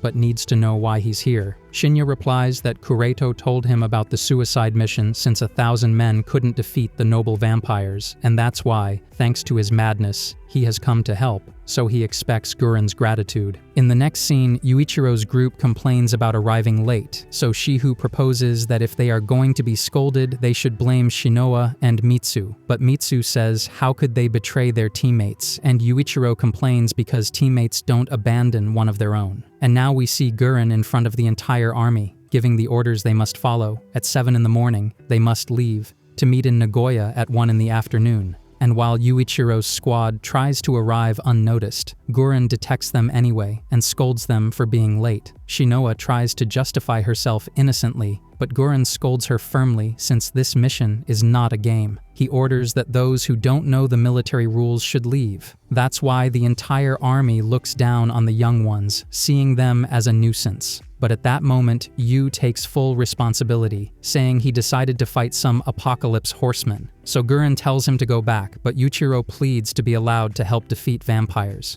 Guren agrees, instructing him to line up, but he will be punished later. Finally, Guren tells the entire army that breaking the rules and thinking this is a joke will not be tolerated. This mission is one of the most dangerous in history, where surely many will die, but now everyone is family. They will surely lose many family members, but it is worth fighting and completing the mission. Guren manages to motivate the entire army, and then Shinoa privately talks to Yuichiro to apologize since their delay is her fault, and Yu tells her not to worry. That's what family is for. However, Yuichiro is now summoned to talk to Guren, and the whole group offers to take part of the responsibility. But Yuichiro doesn't allow them to, and leaves alone. When he arrives in front of Guren, he asks him how he is, surprising Yu, because you don't ask that to someone you're about to scold, and Guren says he knows it wasn't his fault and likes that he lies to protect his friends. Then Shinya intervenes, greeting Yuichiro, which surprises him a lot. But Guren says enough talking, ordering Goshi to use his power. The kids outside hear a scream and rush to save Yuichiro, only to find out it was just an illusion from Goshi, which angers Shinoa. But Guren says it's part of his punishment for letting Yuichiro come alone, so he will teach her what it feels like to lose someone dear. He continues scolding her because her jokes could cost her family their lives, her teammates. He asks if she could save them if a huge threat appeared right now, and Guren proposes a test, a battle between him, Mito, and Shinya against Shinoa's entire squad. Now Shinoa gives instructions to the whole squad on what to do to win. Yoichi will handle General Hiragi, she and Mitsu will fight Mito, and Yuichiro and Shiho will take on Guren, but she warns them that if Yuichiro and Shiho fail, everyone will die. Next, Guren gives the order to start, telling Shinya to attack first. His attack causes a lot of damage to Shinoa's squad's formation, so now they decide to attack. Shinoa orders them to distract them, so Mitsu attacks continuously. Shinya tries a long-range attack that Yoichi blocks, then attacks Guren, but Yuichiro and Shiho block him, while Shinoa and Mitsu do their job attacking Mito, although Guren launches an attack that throws them outside. There, the battle continues between Yuichiro and Guren, surprising everyone present who watches Yuichiro's punishment. Guren uses an explosive spell on Yuichiro. Shinoa tries to help him, but Mito stops her, and so Guren threatens Yuichiro to surrender, or he'll blow his head off. Yu decides to attack at close range so that Guren also takes damage, but that doesn't surprise Guren, who already expected it. Yuichiro is distracted by a shot from Shinya, allowing Guren's attack to get through, who tells him that if this were real, all his teammates would be dead. In just a few moves, Guren defeats them all and mocks them for having 3 Black Demon Gear users who couldn't do anything. Guren scolds them and tells the entire army that now they have rookies to take good care of. The army takes it positively, but knows they need to work more as a team. And then we see Guren asking Yuichiro if he wasn't satisfied. Yu replies yes, that he was just thinking about a strategy to win next time. Guren approaches him and kindly says they must become stronger as a team. Suddenly, a soldier named Narumi objects to bringing rookies who don't know how to fight as a team and break the rules. And Guren agrees that maybe they are a burden. So for that very reason, he will take charge of caring for them. So he orders Shigure to change the records to merge Shinoa's squad with Makoto Narumi's squad. Then Guren introduced a Narumi's squad, Rika Inoue, Taro Kageyama, Yayoi Endo, and Shusaku Iwasaki. As Guren leaves, Narumi seems angry, but Yuichiro approaches to greet him, though Makoto responds rudely. Afterwards, Shihu says it's unpleasant what they say about them, but it's true. Shinoa decides to apologize to everyone since their defeat was due to her lack of talent, and she feels like a terrible officer. Yuichiro stops her and reminds her of Guren's words, they must grow stronger as a team. That's why all the kids support her as their commanding officer, which makes Shinoa happy. Next, we see Mika listening to people screaming as they flee from the vampires. When he finds them, he sees a vampire feeding, which triggers his thirst for blood. Finally, he watches how the children are transported before the nobles of Nagoya, so his vampire companion recommends he drink blood now before leaving, but he still refuses and leaves, going to a hidden place to drink Cruel's blood, though it doesn't work. Mika remembers her words and then hears a scream for help, and when he sees a girl's neck, he tries to drink her blood but stops just in time. The next day, Shinoa's squad waits patiently while Yuichiro asks how much longer they have to wait. Narumi orders them to gather so they can review the action strategy one last time. The plan is that at 14C, the Moon Demon Company will launch an attack on the noble vampires in Nagoya, and their particular mission is to assassinate the 15th progenitor, Lucal Wesker. If their first strike fails, they must prevent him from retreating to stop him from calling for help from other nobles, so they need to hold him off until the Lieutenant Colonel's squad defeats their target and comes to support them. There are 10 nobles in Nagoya, 8 of whom will be assassinated simultaneously at 1415. For each noble, there are 3 Moon Demon Company teams, but if any attacks fail, the nobles could gather together due to the short distance, and that would be the end for everyone. That's why Narumi tells them there are high expectations for them, and they cannot fail, as the mission cannot succeed with only 2 teams per noble. Yuichiro leaves the meeting joking about who they need to kill, prompting Narumi to scold him. Narumi's squad tells their commanding sergeant that they don't trust leaving their backs in the hands of kids. The kids ask Yuichiro to apologize because he's creating discord within the group, but Shinoa steps forward and apologizes on behalf of Yuichiro to Sergeant Narumi. Narumi tells her he doesn't need an apology, he only asks that they stay focused, as he doesn't want to lose comrades because of someone putting everyone's life at risk. Yuichiro approaches him and says they feel the same. None of them wants to lose comrades. That's why he apologizes, even if it's unnecessary, because he doesn't want either his comrades or Narumi's to die. Narumi scolds him, telling him to at least remember the name of his target, but Yu says there's no point in remembering who they're going to kill, but he will remember the names of those he must protect. Shinoa intervenes, apologizing again and promising that,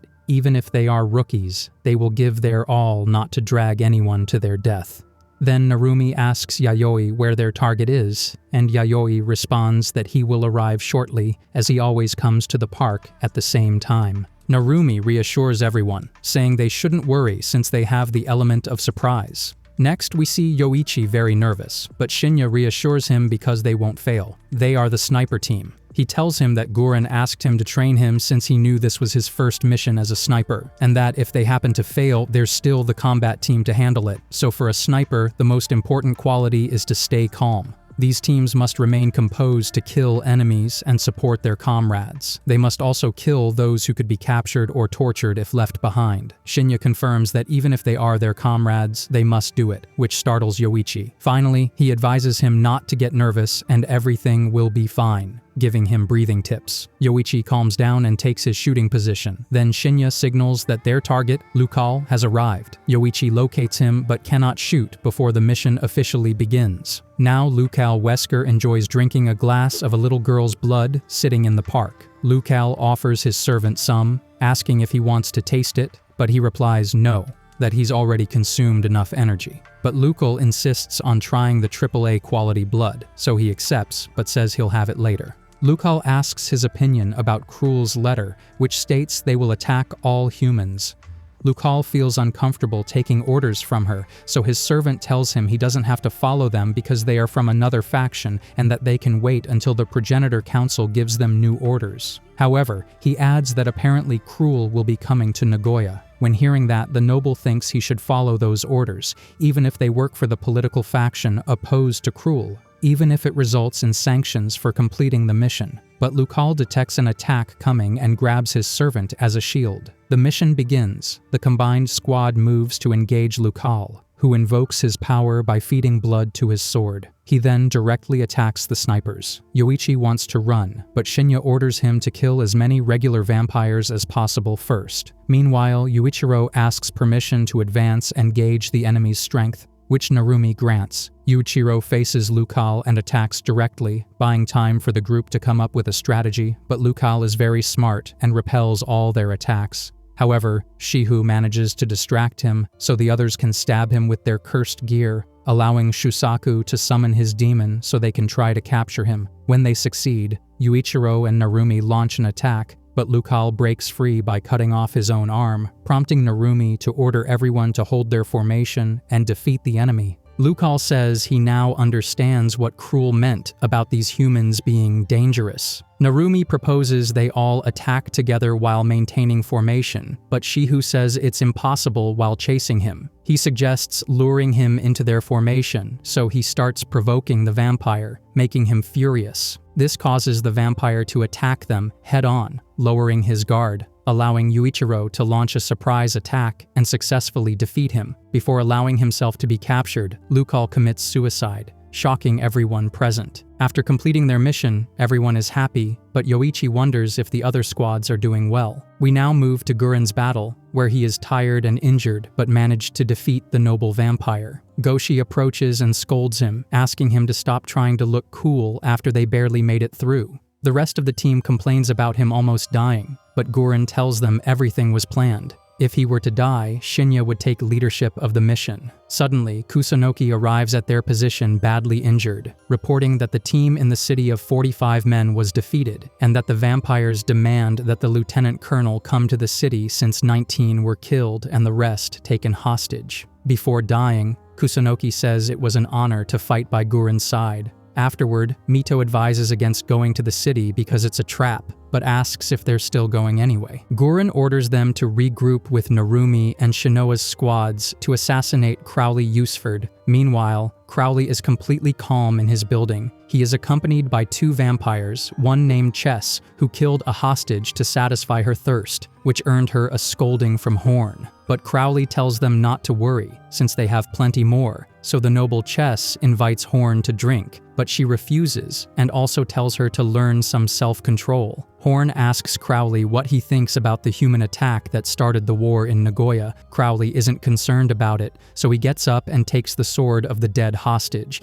He orders Chess to come closer, and at that moment, the noble strikes her, sending her flying into the wall. Crowley says he did that to see which weapon is stronger, a human one or a vampire one. He explains that humans seem to be growing stronger quickly thanks to the cursed demon weapons designed to kill vampires, so he thinks someone is leaking information about them, most likely a high-ranking traitor. He also shows them that if they're wounded by these weapons, they won't be able to heal, so they must be careful. Horn offers to heal him, but he says she can drink his blood now if she wants, which leads the girls to argue over who goes first, while we see the hostages held outside the building. Horn savors Crowley's blood and asks him if something is wrong, but he replies that he's just wondering who's pulling the strings of this war, Cruel or Farid, since he doesn't believe it's a human. We now switch to Narumi and Shinoa's squad, who are waiting by the fountain until another squad joins them. Shinoa says they have time until 2:20 p.m., but a bit earlier, Aihara's squad arrives,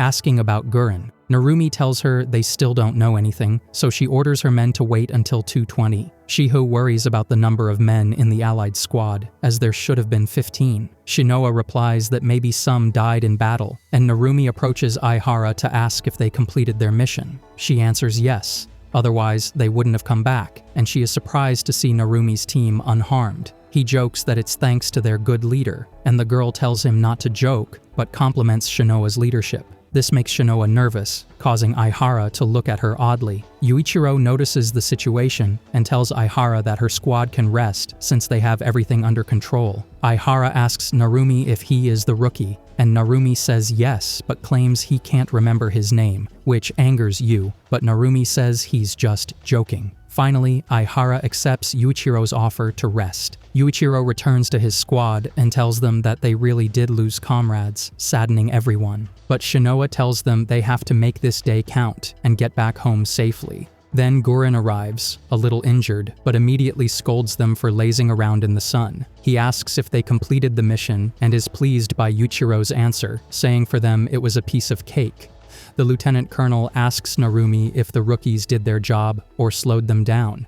Narumi replies that they did a great job, so Yuichiro mocks him, prompting Narumi to give him a quick correction. Guren now looks at Aihara and asks if she lost 8 men. The young woman replies yes, feeling very angry, and apologizes for losing so many men. Guren tells her he knew what could happen, that all responsibility lies with him, and that he's just happy to see her return. The lieutenant colonel then asks Narumi about the rest of the squads, but when hearing that they haven't arrived, he orders them not to wait any longer and to begin the next mission. Guren tells them that the 9 squads assigned to the city's 3 nobles were annihilated, with 25 men taken hostage, so now they must kill the nobles and rescue their comrades. Aihara asks to join them, but Guren tells her to stay and relay information to any arriving squads, informing them that after rescuing their comrades, they will return to the airport. We then see Guren leading his small army. Shinya approaches him to warn that if they lose this battle, they won't be able to complete the remaining missions, but Guren isn't concerned, only about the deaths of their comrades.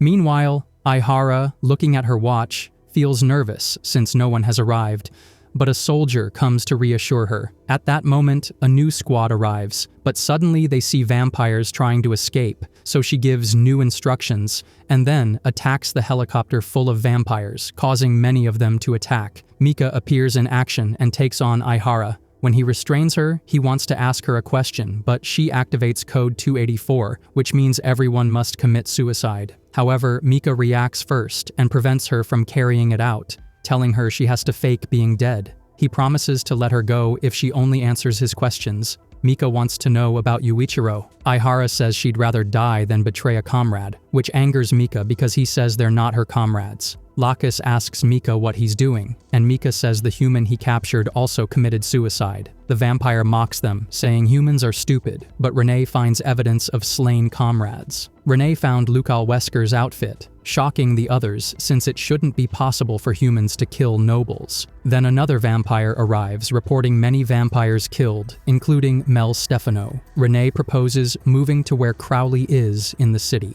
But when hearing this, Aihara stands and takes Mika hostage, though the other vampires don't seem to care about him. Mika says he'll handle her, but Aihara uses the chance to say Yuichiro is heading to the city. Mika is surprised and asks why she trusted him. She says it's because he called her Rookie Yu. The girl tries to attack Mika, but he easily stops her and asks if she really wants to live. He then knocks her down to interrogate her about the human's location, promising not to kill her if she talks. Aihara gives a fake location, sending them to the botanical garden, and then Mika knocks her out. The vampires are alarmed that humans know the location and names of their nobles, so Renee orders them to head there to provide support. Before seeing Mika leave, Aihara begs him to kill her, but he refuses, telling her to do it herself. Mika had planned to leave the girl behind, but Renee orders her taken for information extraction. Aihara rises to attack them, prompting Mika to deliver a fatal strike. Before heading to the botanical garden, Mika requests 5 soldiers to accompany him to scout the city as a precaution, and thus, Mika sets out to search for Yuichiro. Meanwhile, Gurren and the rest are stalking Crowley. Gurren observes the city hall and sees how all the soldiers are being held hostage, and informs his team that it's definitely an ambush, prompting them to ask what they should do. Yu, without hesitation, responds that they must go rescue the prisoners, even if it means charging straight into a trap. But Gurren suggests watching enemy movements and planning a strategy instead. The targets to eliminate are 3, Crowley, Chess, and Horn. If they find their enemies are too strong, he orders them to abandon their comrades, which enrages Yuichiro, who believes no one should be abandoned. But Shinoa calms him down and asks Gurren what the mission's top priority is. Gurren explains that keeping everyone in the group alive is the top priority, then freeing and rescuing prisoners. Narumi asks if there will be another mission after this one, and Gurren replies yes, since they need to keep the Nagoya vampires occupied as long as possible. This is so that Shibuya headquarters can mobilize. This was the assigned mission. Narumi is surprised because headquarters itself will also be acting in this battle. Gurren explains that if everything goes well, they must soon move to Shinjuku, revealing this mission is only the first phase. Shinya interrupts, saying they need to wait for enemy movement.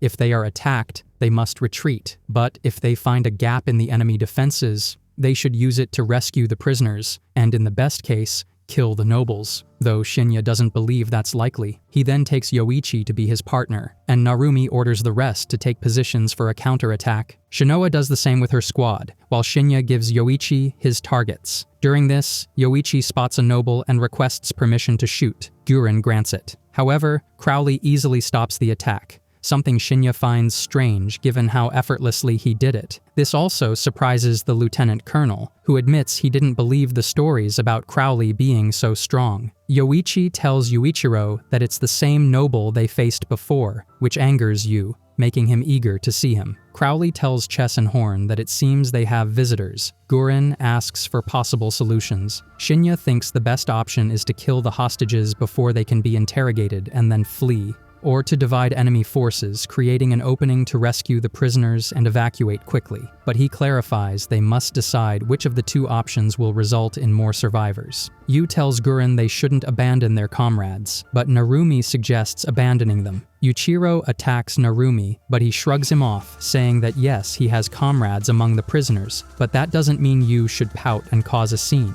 Shinoa suggests something that Gurren finishes, saying they first need to stage an impressive fight, so the nobles think they are the main force. Shinya says he doesn't mind doing it, but admits it's hard with the opponent they have. Gurren tells them they only need to hold out until everyone escapes, then gives each member their positions. Meanwhile, the noblewomen grow impatient, but Crowley says that's exactly what the enemy expects, so they must wait. Humans are bad at medium or long-term planning, but very good in the short term. So if they're not attacking, they may have a different objective than killing a few of them. He then orders the noblewomen to capture one of the attackers alive because Farid will want to know many things. Both women agree that they dislike Farid, as you never know what he's thinking. Crowley admits that's true, but says it's always fun to be around him. His plan is to capture the officers who seem to know something, and Chess and Horn finally agree. Meanwhile, Gurren says his squad and Shinya will attack Crowley, while Shinoa's and Narumi's squads will rescue prisoners. But Yuichiro questions whether they can handle the noble on their own, and Gurren tells him they'll manage to fight while retreating, giving them only 5 minutes for the rescue. After that, they must head to Nagoya Airport to regroup with the rest of the team. Shihu asks what the orders will be after they retreat, and Gurren says the orders will be waiting at the airport. He then approaches Shinya to ask about the enemy, who replies they haven't moved and seem to be waiting for them. Gurren proposes using Goshi's illusions to make it look like they are attacking with about 200 men, but Goshi says that's impossible unless he gets closer to the enemy, so Gurren orders him to do exactly that. Narumi then suggests to Shinoa that their squads go together, but she refuses, since that would waste precious time. They need to split up, but before departing, both squads promise not to die. Gurren gives the signal to start the mission, and Shinoa asks everyone to sync their watches with hers, telling them that once time runs out, everyone must retreat, especially you, since that's an order from the squad leader. Before the mission begins, everyone is motivated, confident they can succeed, and then an explosion is heard, signaling the start of the operation. Gurren's squad advances, defeating many vampires while the hostages beg them to run away. Goshi reaches optimal distance for his illusion, which works well, successfully stalling the vampires. Narumi's squad rescues Kato's team, while Shinoa's team does the same. Gurren approaches Crowley, who recognizes him from their previous battle. The fight begins with Gurren attacking, but the noble easily repels his strikes. Shinya thought he had managed to checkmate him, but the vampire escaped. Mito tries to rush to Gurren's aid, but Goshi stops her, saying she would only be a hindrance. Meanwhile, Narumi's and Shinoa's squads debate whether to help Gurren or continue rescuing hostages. Shinoa agrees to help Gurren but warns they only have 3 minutes and must follow all his orders. Shinya and Gurren feel exhausted, thinking they might die this time, but Gurren says at least they fulfilled the mission by drawing the enemy's attention. They are then interrupted by the nobles, who start a new battle. Crowley takes the fight lightly and mocks humans for being so predictable, though they still manage to escape him. Gurren and Shinya attempt to flee, but Shinya has a deep wound. Crowley gets angry because they are fleeing and chases them throughout the city hall, managing to injure Gurren, who orders Shinya to run and take command of the mission. Crowley advises him to do the same before he changes his mind, but suddenly, Yuichiro attacks the noble from the ground. Yuichiro attempts a surprise attack, but Crowley skillfully blocks it. He is then surrounded by all of Shinoa's squad's attacks, and just as Yuichiro tries to strike directly, the vampire uses Gurren as a shield, prompting Yu to summon Asura Maru. When he attacks using his manifestation power, Chess and Horn protect the noble. Yuichiro becomes furious and decides to attack them too, but they easily put him on the defensive. Just as Horn is about to injure Yuichiro, Shinoa appears to protect him and orders everyone to fall back and regroup. Mitsu uses his strength to create a shield allowing them to escape, though Yuichiro is determined to return to help Gurren. However, Gurren orders them to retreat. Crowley recognizes Yuichiro, and when the vampire women ask if they can finish them off, Crowley tells them no, as Farid might want to interrogate them first. Yuichiro orders his companions to cover him as he charges to rescue Gurren, but Shinya stops him, ordering that Gurren must be abandoned. Yu refuses to accept the order and tries to escape, but Yoichi and Shihu restrain him by force, while the vampires deliberate what to do with them. Shinya looks at Gurren, who whispers something secret to him, prompting Shinya to decide to retreat, even if by force. Chess and Horn want to pursue them, but suddenly an illusion traps them, leaving Crowley impressed by human power. He then moves to locate whoever is casting it but is attacked by all of Gurren's squad, who have come to save him. However, the Lieutenant General orders them to leave, even though everyone refuses to flee without him. He then orders Goshi to get everyone out of there so they can escape, while Gurren is struck by the vampire. Crowley uses his strength to shatter the illusion in a single move, but everyone has already escaped. Finally, Crowley approaches Gurren to mock him, noting he was abandoned, and orders the vampire women to imprison him until Farid arrives. Next, we see Kuredo supervising army movements, demanding that they hurry up. His brother Seishiro approaches, saying he has come by their father's orders to supervise. He also informs him that the vampire nobles are going to attack Kanto. Kureto isn't worried, because if he fails in his mission, humanity will be doomed. Seishiro becomes angry at his attitude and grabs him by the neck, but Kureto threatens to kill him if he does it again, so Seishiro accuses him of high treason and orders his arrest. However, when he turns, he sees the guards are dead. Seishiro tells him they won't let him get away with this, but Kureto says they will, since he's saving the world. He is then informed that the entire army will be ready to depart in 30 minutes, and while ignoring his brother, he says he will confine the vampires in Nagoya. His brother questions the decision, arguing that the troops sent weren't meant for this purpose and says Kureto must be insane if he thinks he can oppose their father. He wouldn't come out alive. Kureto threatens him with his sword, saying he should be grateful because thanks to his obedience, he can still be useful. He then leaves, saying his brother should hide until he returns.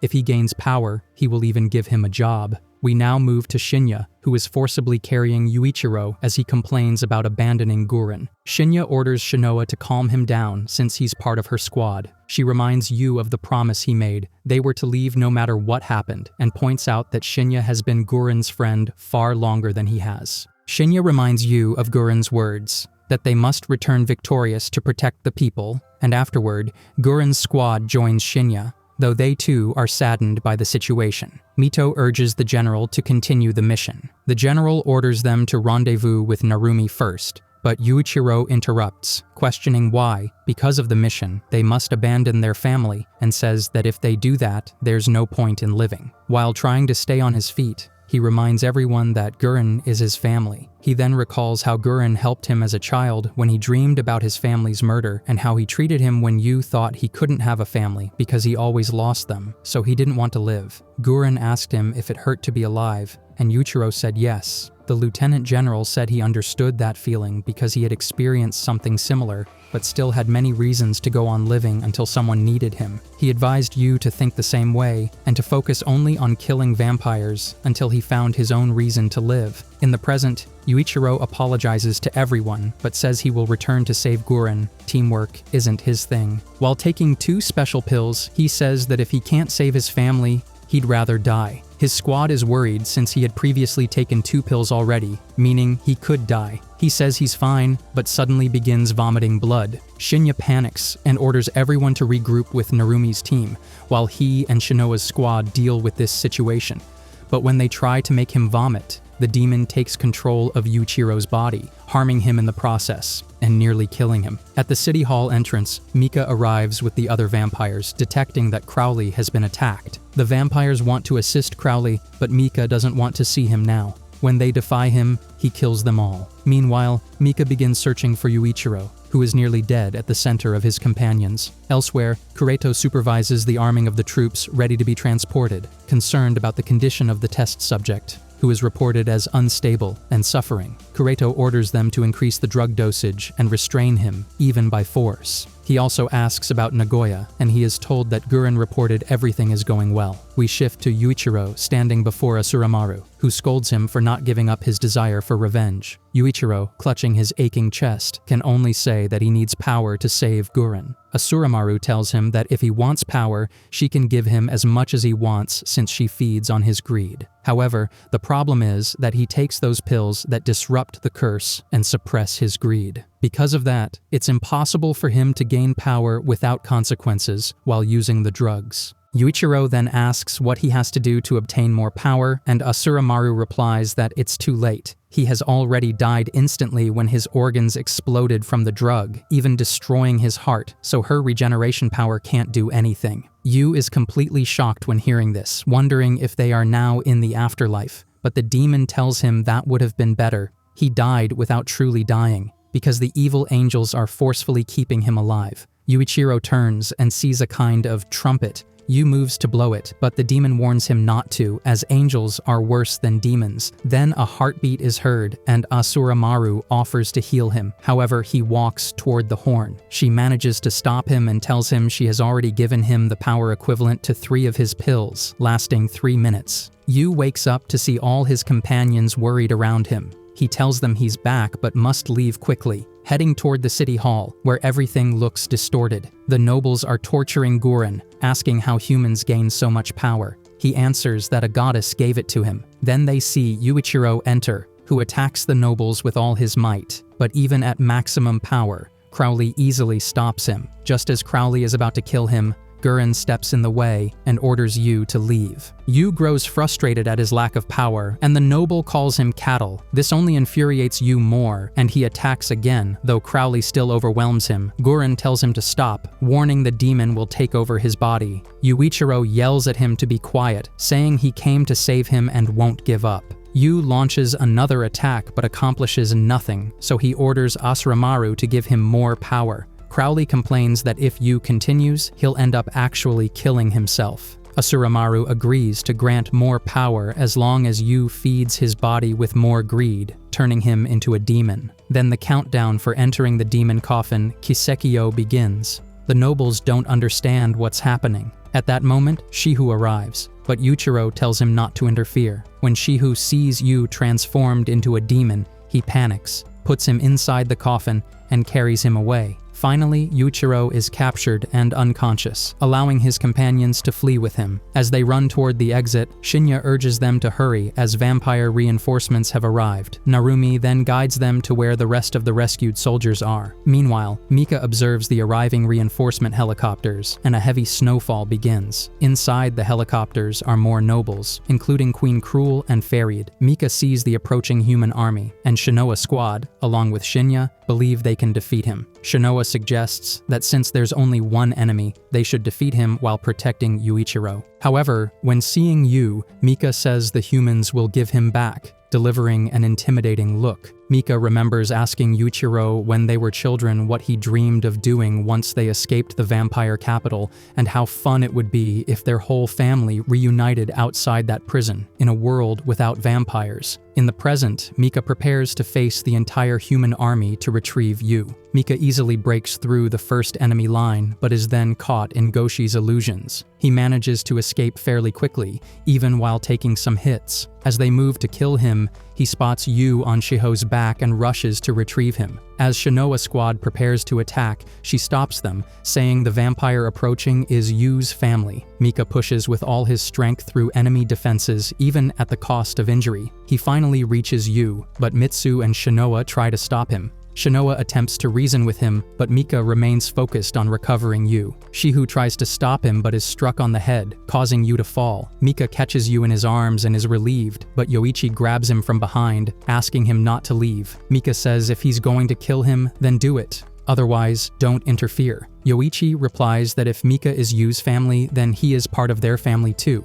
Mika pauses for a moment but still attacks Yoichi. Losing focus, Shinya manages to pierce him with his weapon, and just as he's about to finish him off, Shinoa steps in and protects Mika, saying if he dies, Yu would be furious with them. She advises Mika to take Yu and go. The rest of the army, including Shinya, don't understand what Shinoa is doing and want to kill Mika, but Shinoa squad forms up to protect both Yuichiro and Mika, even opposing their own comrades. Mika is shocked by their words, unable to believe such things exist in this world, while recalling the time when Yu and his family wanted him to play with them as kids. Shinoa tells him to escape now and that they'll meet soon at the airport, urging him to trust her. Mika manages to escape with Yu, but a soldier attacks Shinoa from behind, trying to kill her. Shinya orders them not to, but the soldier attacks anyway. However, Narumi saves her in time, scolding the soldier. He then demands an explanation, but Shinya shouts there's no time because enemy reinforcements have arrived. The newly arrived vampires easily defeat the soldiers, including Narumi's comrades, driving him into a rage. But Shinya stops him, saying there's no time to fight, only to flee. However, it's already too late. All the reinforcements have arrived. Meanwhile, Mika escapes with Yu, using what little strength he has left. General Shinya orders everyone to head to the airport rendezvous point, doing whatever it takes to get there. Meanwhile, a severely injured Mika collapses to the ground, trying to heal using Cruel's blood, but he has no more doses left. He wants to tell Yuichiro something, so he tries to wake him up, but fails. Frustrated and on the verge of tears, he he hears a noise. It's a child who starts running upon seeing he's a vampire. The child runs into an abandoned supermarket where we see he's not alone. There's a whole group inside whom he calls for help. Mika grabs the child by the neck, debating whether to drink his blood or not, but stops when he hears the child call him a monster. Then he carries Yuichiro inside the supermarket for shelter. Now, Yu finds himself with Asuramaru, who tells him he has no sense of right or wrong when he's so determined to protect his family. She also tells him he's been unconscious for a long time. Yuichiro worries and asks what happened to Guren, but she scolds him for always worrying about others, telling him she has no idea what happened because she can only see what Yu himself can see. Still, he insists on asking about Guren, and she tells him there seems to be another member of his family beside him now. Yu wakes up not knowing where he is and sees an injured vampire, so he draws his sword to fight, but then realizes it's Mika and approaches him. Seeing Yu, Mika stands and lunges at him, begging to drink his blood. Yu asks what's wrong, but Mika only says he's in pain and needs blood. Just as Mika is about to drink, Yu hugs him and apologizes for having left him alone. Mika regains his senses and apologizes, and Yu asks if not drinking blood makes him feel that bad. Mika replies, "Yes," then starts bleeding from his mouth. Yu offers his blood, but Mika refuses, saying he just wants to tell him something. Yu refuses to back away since Mika is dying, showing his neck so he can drink. Mika pleads for him to stop because he won't be able to resist much longer, but Yu grabs his head and pulls him closer to his chest, saying he can't bear to see him die again now that they've finally reunited. Mika refuses because he'll become a full vampire and stop aging. Yu begs him to do him the favor of drinking his blood, but Mika continues to refuse, saying he worked so hard to avoid becoming a monster, at least until he could see Yu again. Yu scolds him, saying of course he doesn't want him to be a monster, but he would rather have him as a monster than dead because if he died, Yu would cry. He orders him to become a vampire so he can survive. Mika still refuses, and they begin to argue. Yu tells him if he wants to die, then do it quietly and secretly, but stop making a fuss about it. He won't listen until Mika agrees to drink his blood. Mika calls him horrible and says he'll become a monster because of him. Yu says it doesn't matter because they'll still be family. Mika finally drinks Yu's blood. Yu hugs him and welcomes him back, while Mika fully becomes a vampire. Mika feels strange about having to drink family blood to survive, but Yu tells him they're not normal and he shouldn't worry about it. Yu quotes Guren's words, "Even if your only reason to live is revenge, keep living, because one day someone who needs your help will appear." He says that even though he once thought no one needed him, he forced himself to keep living like an idiot, and he's grateful he did because he got to see Mika again. He encourages him, saying they'll survive together no matter how hard it gets. Mika listens, crying heavily, and Yu promises to find a way to make him human again. He asks Mika not to give up and to keep living. Mika replies that he was supposed to save Yu, but now Yu has grown stronger and is no longer a crybaby. Yu gets annoyed and tells him he's the one crying. Yu says he's stronger thanks to Guren, but Mika warns him that Guren is just using him. Yu answers that it doesn't matter because Guren is family, and besides, before Guren found him, he was already dead inside. He's grateful that thanks to Guren and Mika, he's still alive, so he doesn't care if he's being used. Mika says he's not like humans and wouldn't use him, but Yu jokes that he did because he drank his blood. Yu tells him in exchange to help him save his family. The two boys start walking across the snowy ground, complaining about the time they spent apart. Yu asks Mika what happened to his companions, but Mika angrily tells him to stop talking about humans. Yu simply listens and ignores it, then says goodbye and heads off to find his friends. Mika gets angry and threatens him with his sword, saying he's only doing it to protect him. Yuichiro tells him he should help him then, but Mika doesn't think it's the right choice. Yu suggests Mika kill him instead because he'd rather die than fail trying to save his family. Mika tries to convince him to give up, but Yu confidently scolds him, making Mika lower his sword. Mika then asks Yu if the Scythe Girl and the others are the ones he considers family. Yu gets excited that Mika knows what happened to them and demands he tell him. Mika reveals he was saved by the girl with the scythe and her friends. Yu is thrilled and says they're good people worth saving, but Mika replies he'll only save those 4 friends. Yu happily hugs him in gratitude, asking to go rescue them. Meanwhile, Shinoa Squad and the rest of the companions reach the airport, but they don't find any of the rescue helicopters Gurren mentioned, worrying everyone there. Yu and Mika now travel by car, Mika trying to tell Yu what humans did to him, but Yu says he already knew. Mika reveals that Yu is part of a major experiment, making him a primary target for both human organizations and vampires. Mika says that because of that failed experiment, the virus was released. Yu asks if it's his fault that the world nearly ended, but Mika tells him it isn't. They were just used, and humans are to blame. He also explains that the orphanage they lived in was actually a lab, and now the Japanese army has resumed experiments. Mika complains about humans for their greed and lack of control. Yu says he's human and wants to make Mika human again. Mika warns him that if humans ever capture him, they could end the world, suggesting they escape somewhere far away, where no one could find them. But Yu says there's nowhere to escape since everything is destroyed. Though if that's what Mika wants,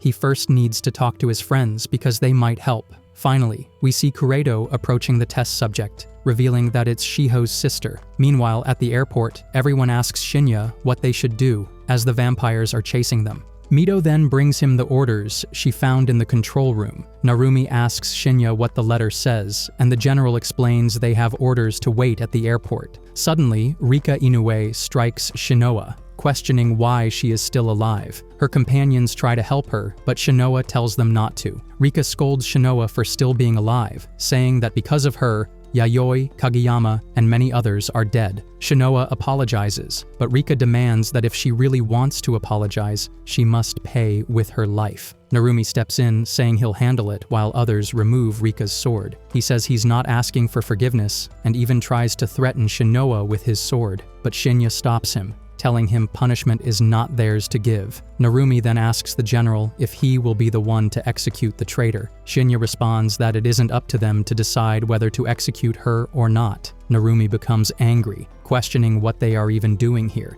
since they followed the general's orders to the letter but achieved nothing, and now the orders are simply to hold their ground at the airport. Narumi asks if they came here just to die. Shinya answers that the plan was to board escape helicopters and lure the vampires to Shinjuku, but that plan wasn't Guren's. It came from Lieutenant General Kureto. Narumi gets even angrier, saying he's tired of the Hiragi family using them while giving orders from above. He declares he's quitting the mission, but the general scolds him, reminding him that he himself once said orders from superiors are not to be disobeyed. Narumi snaps, shoving him against the airport fence, saying the Moon Demon Company only obeys orders from Lieutenant General Ichinos. Shigure then tells Sayuri they should also leave, since they're not obligated to follow a plan that isn't Guren's. Before they can leave, Shinya tells Narumi they'll all withdraw from the mission together. He declares they will not follow the given orders, and instead they need to regroup and come up with a plan to rescue Lieutenant General Ichinos, which lifts everyone's spirits. We then see Crowley arriving at the battlefield where many humans have died, then heading to hear Cruel's speech.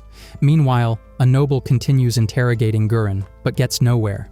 Gurren thinks to himself he's tired of being beaten, but he must endure so that when he does talk, it sounds more believable. We now see Farid with Crowley, who tells him 5 nobles have died because someone leaked information. He questions Farid if it was him, but Farid says no. Crowley is unsatisfied, accusing him of also selling out their location when he thought they were on the same side. Farid replies that it was just for fun and to avoid suspicion since his own people were attacked too. The noble admits he was behind everything but says he wasn't alone. Gurren was also pulling strings. Gurren continues to anger his interrogator, but after taking a heavy blow, the lieutenant general gives them only one word: Shinjuku. Farid tells Crowley that Gurren is incomplete and on his way to becoming a full demon, which means during the day he has 2 personalities, one as an idealist fighting for his friends and comrades, and the other as a vengeful man possessed by his deceased lover who became a demon. Farid tells Crowley to watch as the monster is unleashed.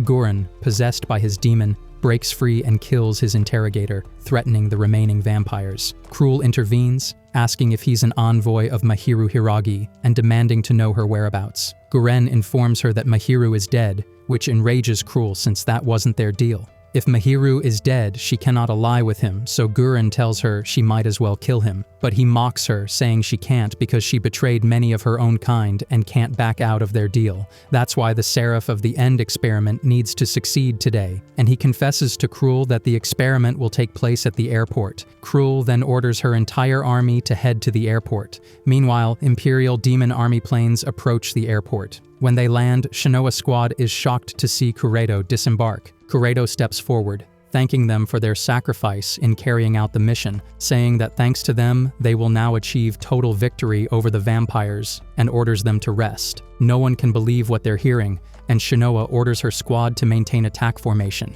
Shinya approaches Kureto, questioning this supposed victory, reporting that vampire nobles are approaching the airport. He asks how Kureto plans to achieve victory and demands he tell the truth, but Kureto ignores him, instead asking about Gurren and calling him an idiot for being captured. He asks Shinya which personality Gurren had when captured, shocking the general. When asked what he means, Kureto explains a bit but then tells him to shut up and step aside. Kureto then orders Aoi to proceed with the plan and she signals the plane to continue. From the plane, a large container is unloaded, prompting Shinya to ask what it is. Kureto reminds him that he was ordered to stay out of the plan entirely. Shinya threatens him with his weapon, but Aoi intervenes, and Narumi angrily steps forward to confront Kureto as well. Meanwhile, Shinoa watches, thinking things look very bad, and Kureto tells Shinya to stop, as he won't be able to protect Narumi. Shinya asks him if the mission is really over to forgive Narumi's attitude as thanks for the sacrifices they made. Kureto says he will, only because he's in a good mood, and that Narumi will die anyway. The container then opens, unleashing black demon blades that attack everyone. Narumi shields himself along with Shinya, but many of their comrades aren't so lucky, and he watches as they die one by one, enraging him to the point of attacking Kureto. Kureto tells him not to make such a fuss since these deaths are necessary for humanity's advancement. When Narumi is about to be killed, Shinoa Squad protects him, and Yoichi shoots at Kureto but can't harm him. Shinoa tells Kureto they're leaving, but he replies she needn't worry because as a Hiragi, she would survive anyway. Still, Shinoa tries to escape.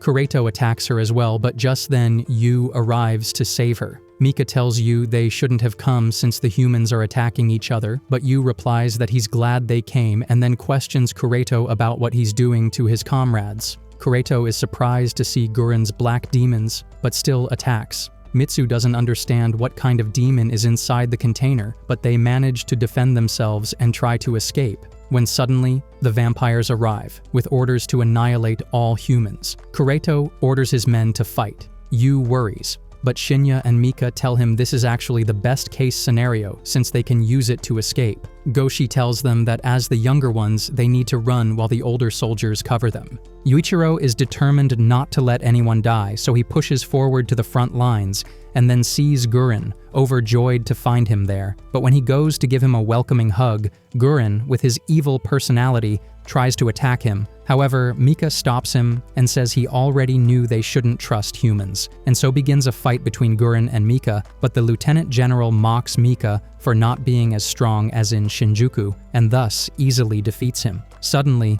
Kureto informs Gurren that the plan has already begun. Yuichiro, worried, asks Gurren what's wrong with him, but Gurren calls him the Seraph of the End and begins attacking everyone, managing to obtain more bodies to feed the demon inside the container. Then the container bursts open, revealing an angel emerging from within. Now seeing clearly, Shihu is shocked to find it's his little sister, Mirai. Completely possessed, Mirai says humans are disgusting and must disappear, then blows her trumpet, causing the entire battlefield to change. Farid and Crowley watch from a distance, and Farid says this is all fascinating, while Kureto orders his people to control the angel. Shihu is enraged by what they are doing to his sister and charges at Kureto, but just then, Gurren appears and impales him with his sword. Yuichiro becomes furious and attacks Gurren. Mika decides to help him, and together they fight Gurren. When they have the chance to finish him, Yu stops and says he can't do it, asking why he betrays his friends, why he betrays his family. But Gurren,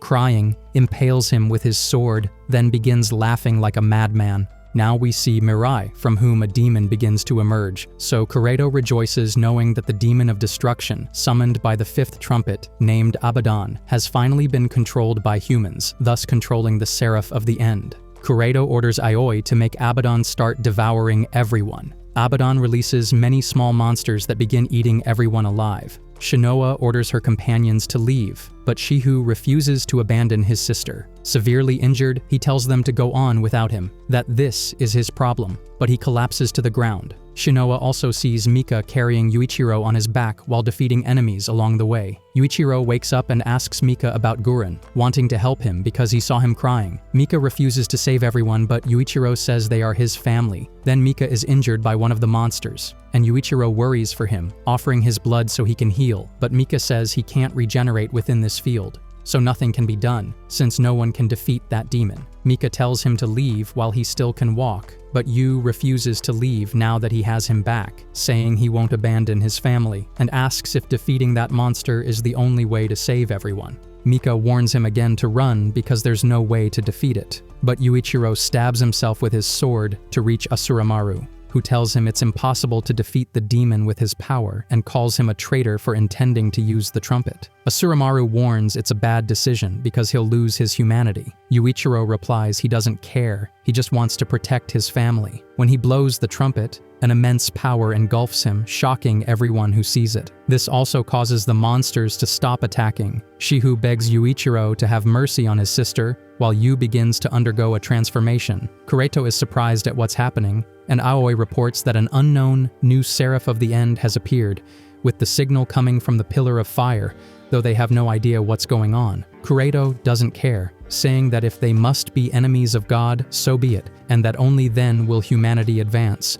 giving orders to attack the Seraph of the End on the battlefield. The attack begins, but fails to harm Yuichiro, who creates a sea of salt that disintegrates everything it touches. Aoi warns Kureto that the Seraph that appeared is the second trumpet, called the King of Salt. Kureto doesn't care and orders it to be killed. The fully possessed Yuichiro charges his attack, while Kureto's demon desperately tries to push him back with multiple strikes, yet Yuichiro, with great effort, finally reaches him and defeats him. The King of Salt then declares that humanity will come to an end. Everything turned into pillars of salt, and Kureto tries to attack but can't hurt him, so he orders all soldiers to capture him. Guren approaches and says it seems he's also gone quite insane. The King of Salt prepares to battle Guren, but suddenly, Asuramaru tells Yu that in the end, he relied on her again, apologizing for what she's about to do. She turns him into a demon, causing him to faint. Now everyone wants to reach Yuichiro, including Mika and Cruel. Cruel orders Mika to retrieve Yuichiro, and at that moment, Crowley attacks them in surprise, but Cruel defeats him. Farid attacks her from behind, defeating her, but not before she gives Mika an order. Farid then presents Cruel as a traitor before the other vampires, proclaiming himself the new leader. Narumi reaches Yuichiro first, and buys enough time for Shinoa to take him away before Kureto arrives. A new battle between humans and vampires begins, while Shinya demands explanations from Guren, but he only says he's achieving what they dreamed of as kids, changing the world. Shinya realizes Guren is possessed, and tries to bring him back. Meanwhile, Yoichi reminds Shinoa that before escaping, they must rescue Shiho's sister. Suddenly, some soldiers arrive demanding they hand over Yuichiro. Shinoa tells them they no longer belong to the army and prepares to fight, but Mika appears, delivering a single blow that defeats them all and tells Shinoa to stop wasting time. We then jump forward 4 months, where we see Kureto preparing his troops and the vampires welcoming the noble Lest Kar. Meanwhile, Yuichiro and all his friends prepare to go retrieve Shihu's sister and bring Guren back. To do so, they must head to Sanguinem, the place they barely managed to escape from.